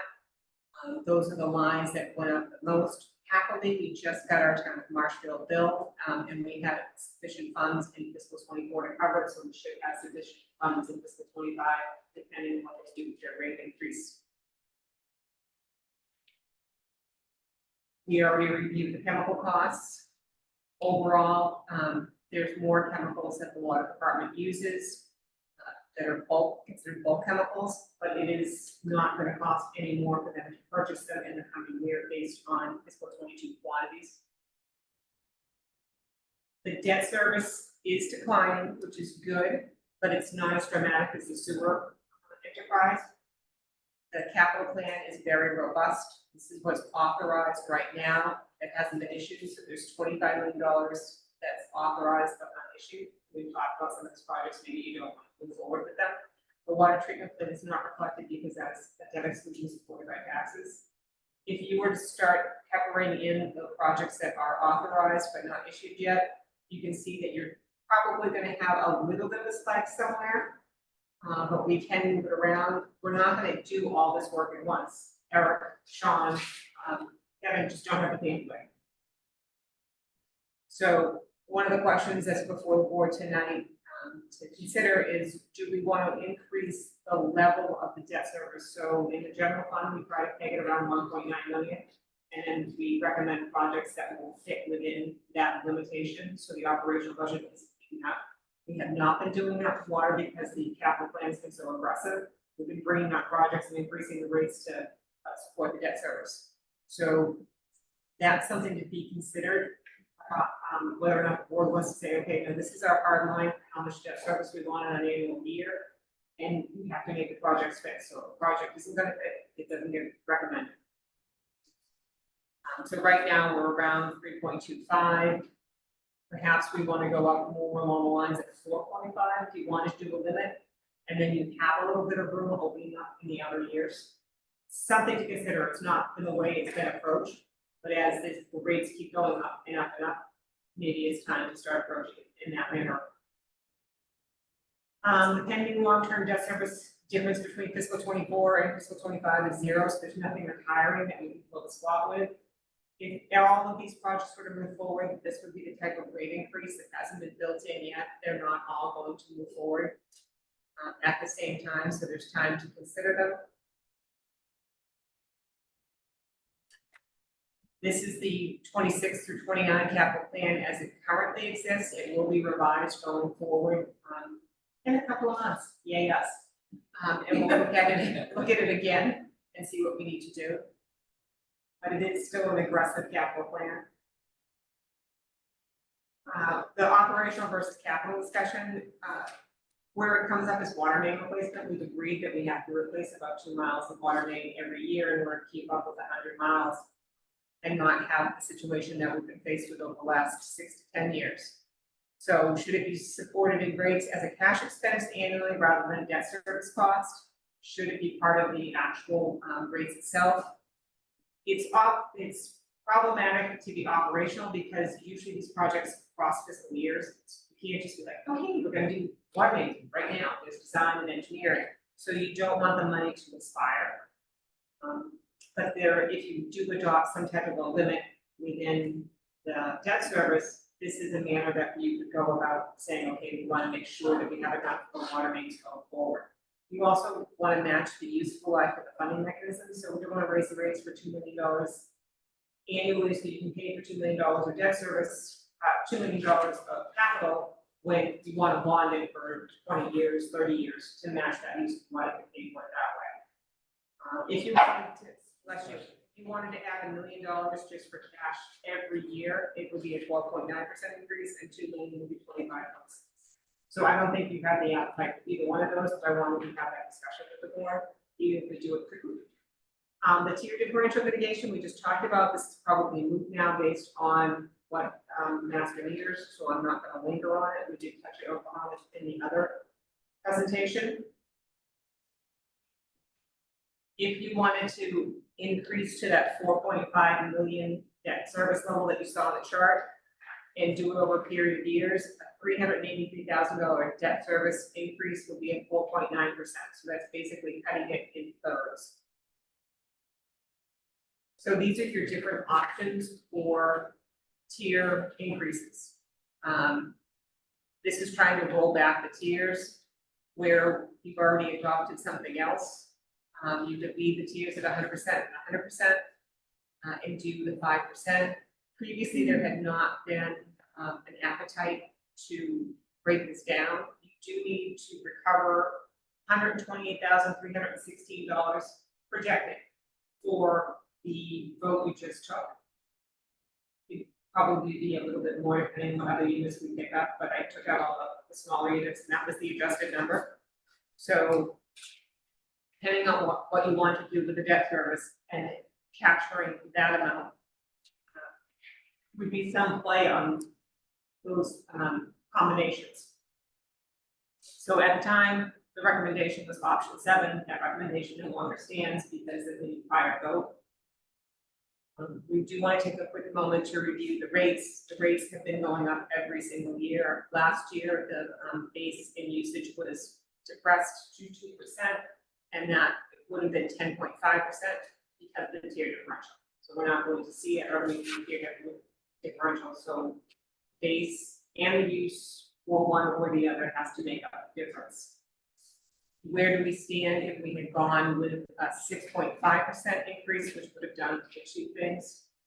That would have been an $879 bill, which would have made us 2 in the listing of about 11 towns that are out there. So what we can do is run other scenarios based on what you want to look at for base versus usage. So I know I went through that quickly, but I do want to bring something up.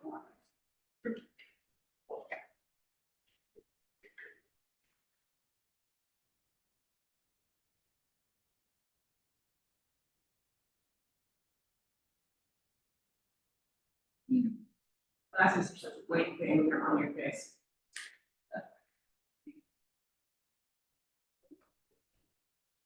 So to Susan's point,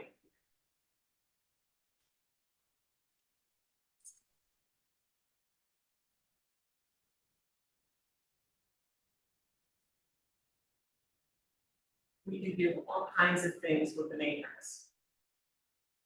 And not that kind of matrix. We could just do a base increase of 5%. That would generate $239,000. The average bill would go to $852. So that would recover the amount of the vote that was just taken, and then you would have $100,000 for your debt service if you want to do that. And your usage rate would be 1. Would make the usage have no increase, and just do the base rate. Sorry, I'm doing this backwards. You wanted to go the other way. So a 5% usage increase with the base doing 0 would be $200,000 additional revenue towards the master meter vote and additional debt service moving towards that higher limit, and that would make your average bill $844. So like I said, I can run permutations all day long on this, depending on what number you want to get to. So at minimum, we want to recover what that other vote took. I think that would probably take 3% on the base. I created my own boy, sorry. On the usage. For the usage, no. Yeah, I said, yeah, I got base The bill would be because it never goes down. The bill would be $837 at that point. Yes. And the bill is currently, 826. so depending on what number you want to hit and what directions you want to take, we can run all kinds of scenarios for you for your next meeting. What's the projected reserve after contributions to the water treatment? The enterprise, the retained earnings is basically going down to 0. But water enterprise, its revenue projection as of basically the beginning of this month. So they will have retained earnings, they just don't know how much is going to be until we get your receipts in. And they will have expense projects.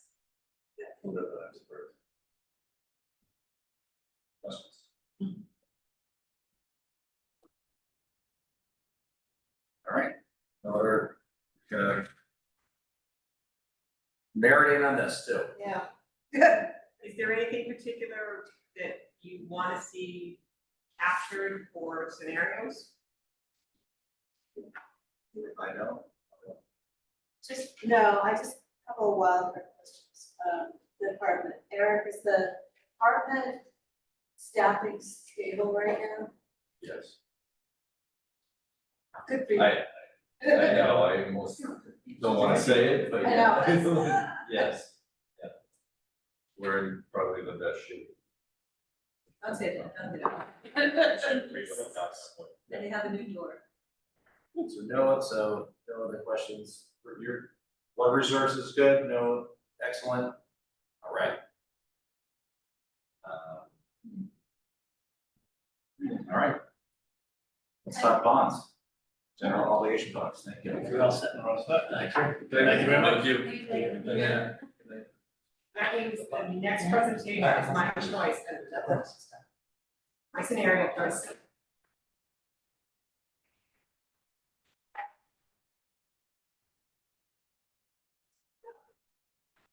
The town issued a general obligation bond anticipation note. It sold just last week. What you have before you are the results. It was to fund $500,000 for the design of the Cedar Point seawall, $150,000 for an I-9 project, and $125,000 for the sewer facilities plan. $900,000 of one of the water main replacement articles, and then $86,000 additional funds for the Old Parkland Marina Dock project town share. So in total, it's 1.76 million.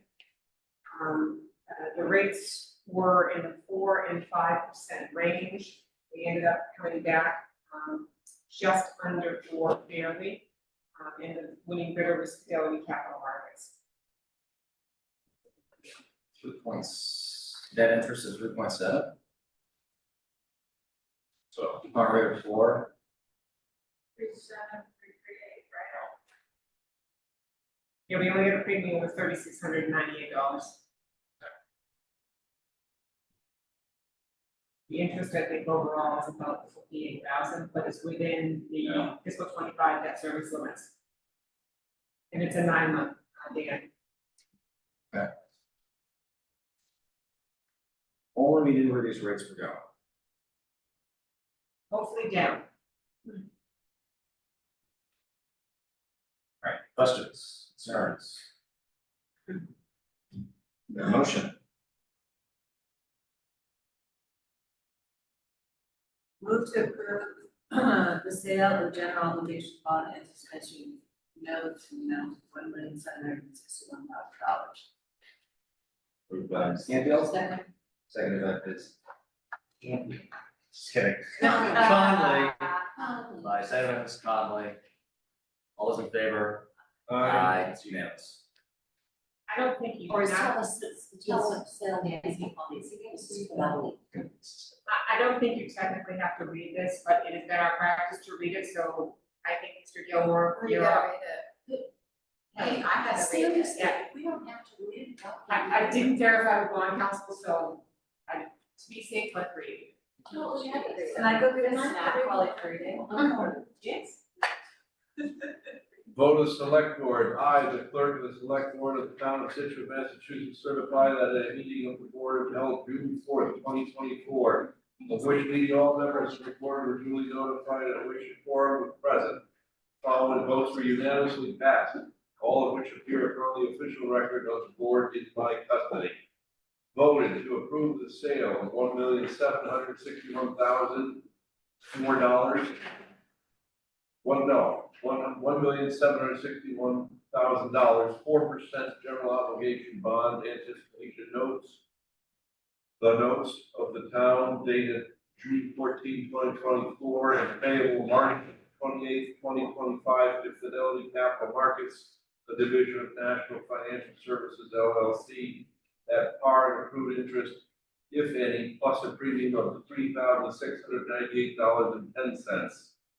Further voted that in connection with the marketing and sale of the notes, the preparation and distribution of a notice of sale and preliminary official statement dated May 15, 2024, and a final official statement dated May 22nd, 2024, each in such form as may be approved by the town treasurer, be and hereby are ratified, confirmed, approved, and adopted. Further voted that the town treasurer and the select board be and hereby are authorized to execute and deliver a significant events disclosure undertaking in compliance with SEC Rule 15 small c 2-12 in such form as may be approved by bond counsel to the town, which undertaking shall be incorporated by reference in the notes for the benefit of the holders of the notes from time to time. Further voted that we authorize and direct the town treasurer to establish post-insurance federal tax compliance procedures and continuing disclosure procedures in such form that the town treasurer and bond counsel deem sufficient, or if such procedures are currently in place, to review and update said procedures in order to monitor and maintain the tax exempt status of the notes and to comply with relevant securities laws. Further voted that any certificates or documents relating to the notes, collectively the documents, may be executed in several counterparts, each of which shall be regarded as an original, and all of which shall constitute one and the same document.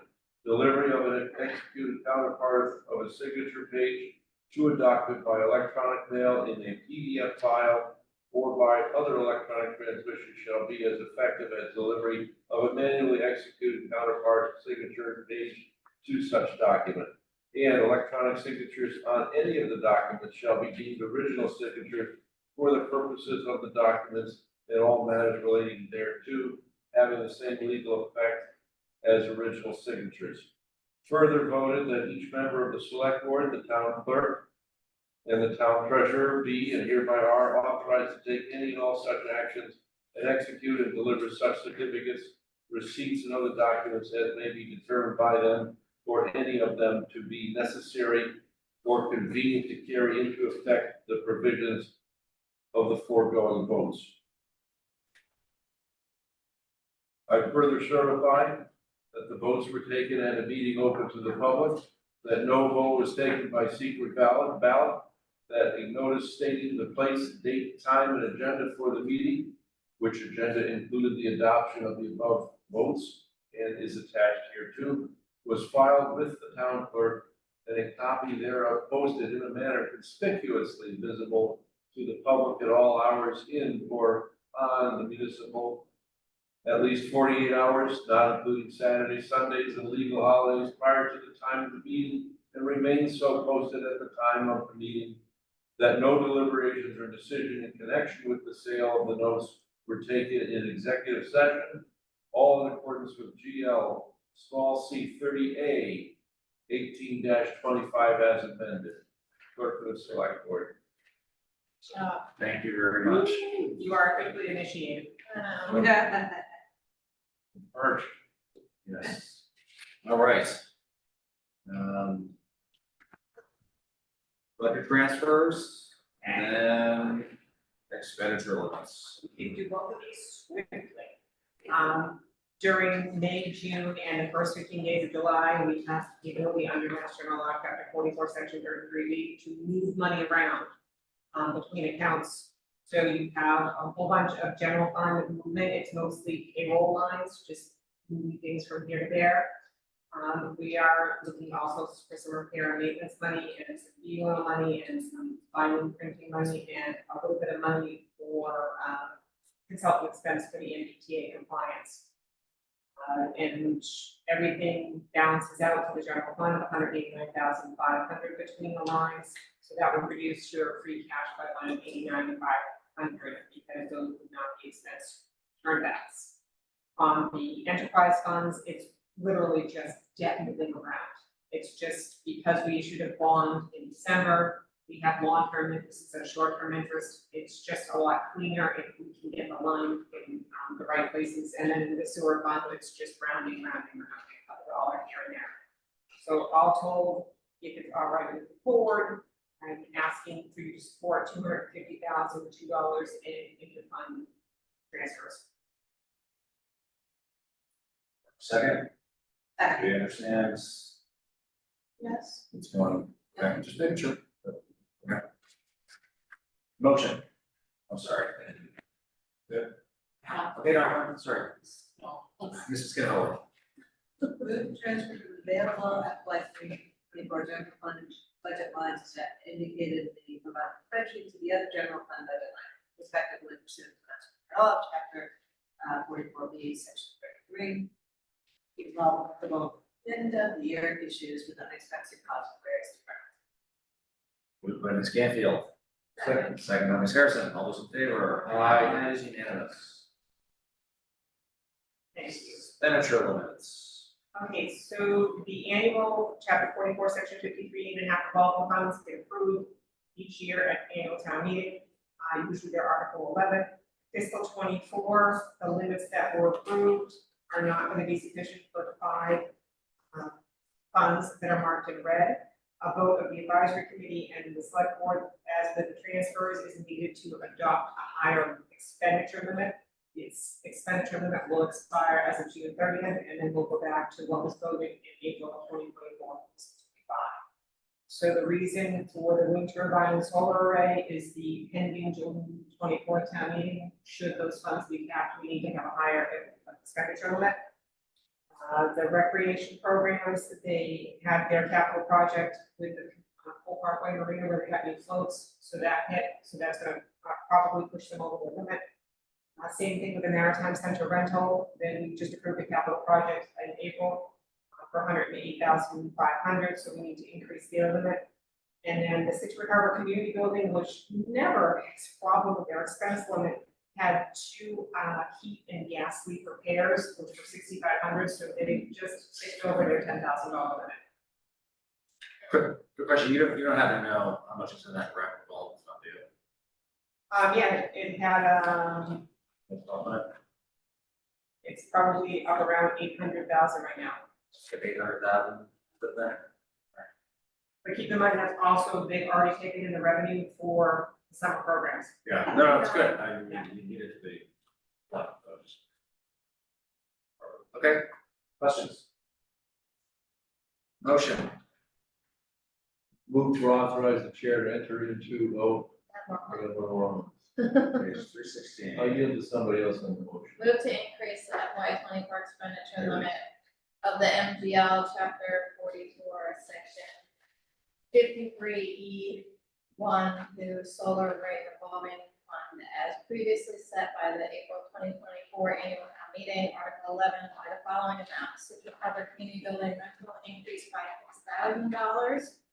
Scituate Maritime Center rental increased by $109,000. Recreation revolving fund increased by $50,000. Solar array revolving fund increased by $900,000.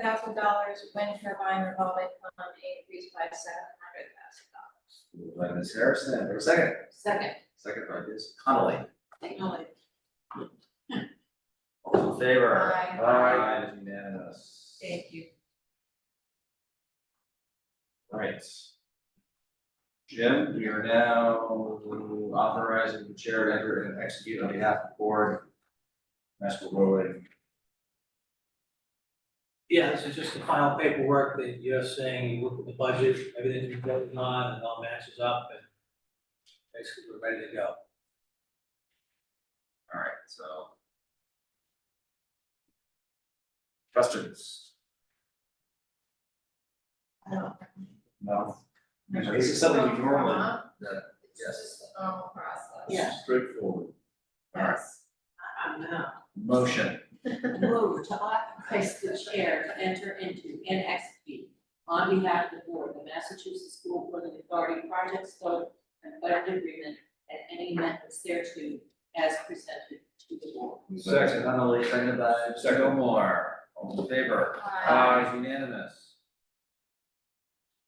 Green layers. Kim, before we go through these next 3. Selco, Alpha, and the Hawker license. Do you have any concerns or questions? Yes. These are all pretty normal. I don't have any. Yay, Zach's back. More Love ice that. cream. I'll always vote for more ice If cream. you're not, that's a humble tip. Just one more. Oh, fine. You always vote for ice. All right, so let's go through these motions. We have all the backup, Yes. put on every year. All right. Motion for Selco. Move to approve the renewal of drain layers license for Southwood Construction Corp. And move to approve the new drain layers license for Outback Excavation. Moved by Second. Ms. Canfield, seconded by Ms. Conley. All those in favor? Aye. It is unanimous. Dr. Pedler, Move to, move that the select board vote to renew the Hawker Peddler license for Zack's Ice Cream for the 2024 season pending board of health approval. Second. moved by Ms. Canfield, seconded by Ms. Conley. All those in favor? Aye. It is unanimous. Appointment of election workers. Questions, concerns, the same list. Yeah. Move New, to, new folks. move to appoint the election workers from the approved list submitted by the Democratic and Republican nominated each year. Moved by Ms. Conley, second by Ms. Harrison. Wait, all those in favor? Aye. Unanimous. Liaison reports. Seeing none, correspondence. I have a Oh, liaison report. I didn't hear, didn't Hey. see your name. No one else? I don't have a If I liaison. could just mention to reiterate what Jim said, the lighthouse relighting ceremony is absolutely August 7th, unless there's a major emergency coming sometime. And people will start seeing posters around town, and we will be sending invitations out to various dignitaries and folks if they can join us. But the whole point of the celebration is for the whole town to be able to join us. And, you know, it's a small area, but we're trying to arrange, hopefully, the high school will allow us to have parking at the high school. We hope to have parking at Barker Tavern and or St. Mary's. They both inexplicably have events that Wednesday night. So, it looks like our best alternative if people don't want to walk, which they're welcome to, if they'd like to get a shuttle bus down to the site, hopefully we'll be able to get it by school. So, but it's gonna be exciting, it's gonna be fun, and just keep looking out for more information and pushing it out. And the historical society's great, they're basically running things, and we seem to have every base covered as far as that talk. So that's good news. Yes, Yeah. that's good. And July 9th, we'll be notified of an event for unveiling of the oar. Remember, we accepted the Navy oar for the Commerce. Will be officially dedicated at 4 o'clock in July at the library. I know, I did reach out to the diversity committee and they've sent me their schedule and I'll be, I understand that they actually meet when we meet. So that's a good thing. Tuesday nights at 6:30, once a month. No, maybe it'll be, So, we'll see. maybe the opposite. Maybe it'll be up, maybe the opposite. Yeah. Alright, well, I have update on Mordecai Lincoln, I know Karen and I both, do it, but we've made great progress, we actually have a meeting this Wednesday, the crew has a meeting, this week. Oh, sorry, maybe Thursday, Thursday. Not tomorrow, Sorry, not tomorrow, Thursday. But the trail, is complete at the property. And I do wanna give a special thanks to Howard Matthews, Ed Walton, and Chris Williams. Those are the three, gentlemen that did the entire trail around the property, and it is absolutely amazing.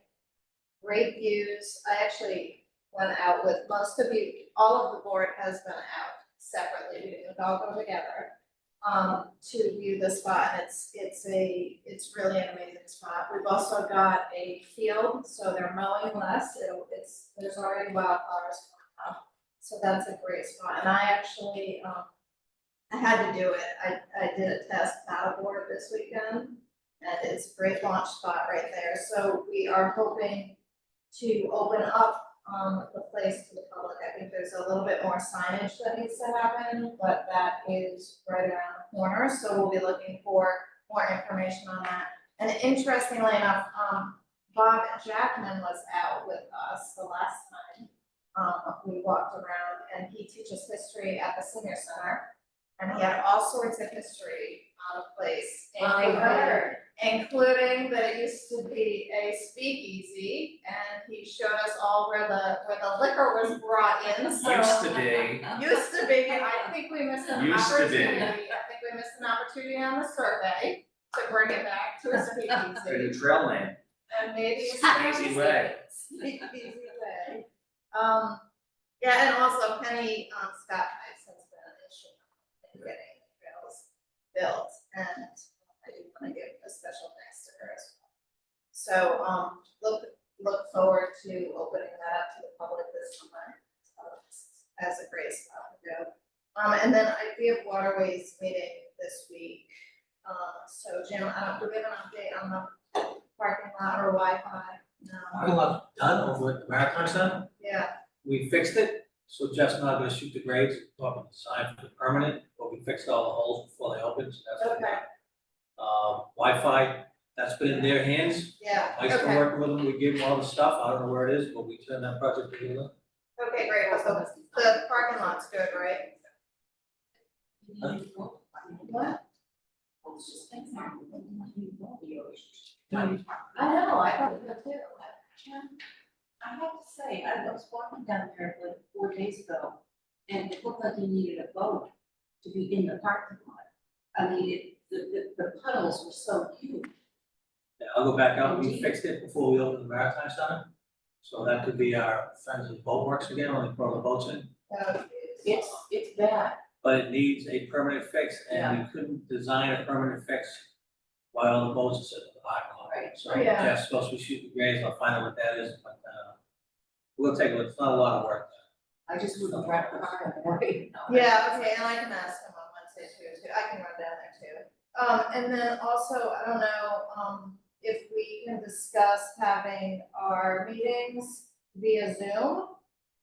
Is this an appropriate time to discuss that? Because I would like a little, I think it was helpful that we had public participation, opportunity on Zoom, so I'd like to think about that for future select board meetings. There's a lot of things happening on rates and stuff, people shouldn't have to sit till 10 o'clock at night to give a comment on a rate.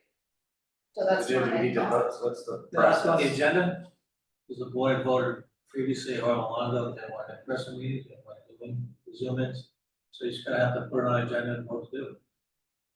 We voted that? Do you vote? Way back when, Is that a process where every committee has to vote on that? But Yeah, wait we- a s- but that was our attendance.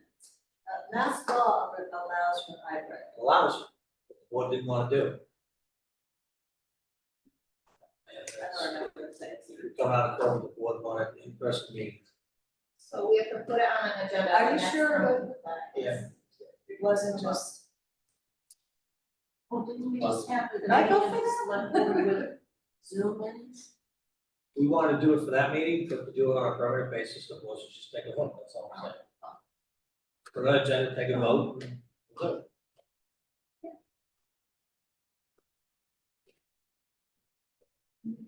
Well, I mean, even if we. I mean, we're just coming up Not that on a we're special delivering. town meeting that we need people to be involved. And I was just trying to help with participation. Public comment will still be, regardless if it's hybrid, the public comment is still at the discretion of the chair. Public comment is only required at a public hearing. Right, so you can have. Right, it's always at the discretion. So are you asking But our videos. Sorry. about having our next meeting be Zoom as well, or hybrid? Hybrid. Uh, I think she wants I to would, have hybrid going forward. Yeah, I understand, but you're referring to the town meeting, so my question is a matter of timing.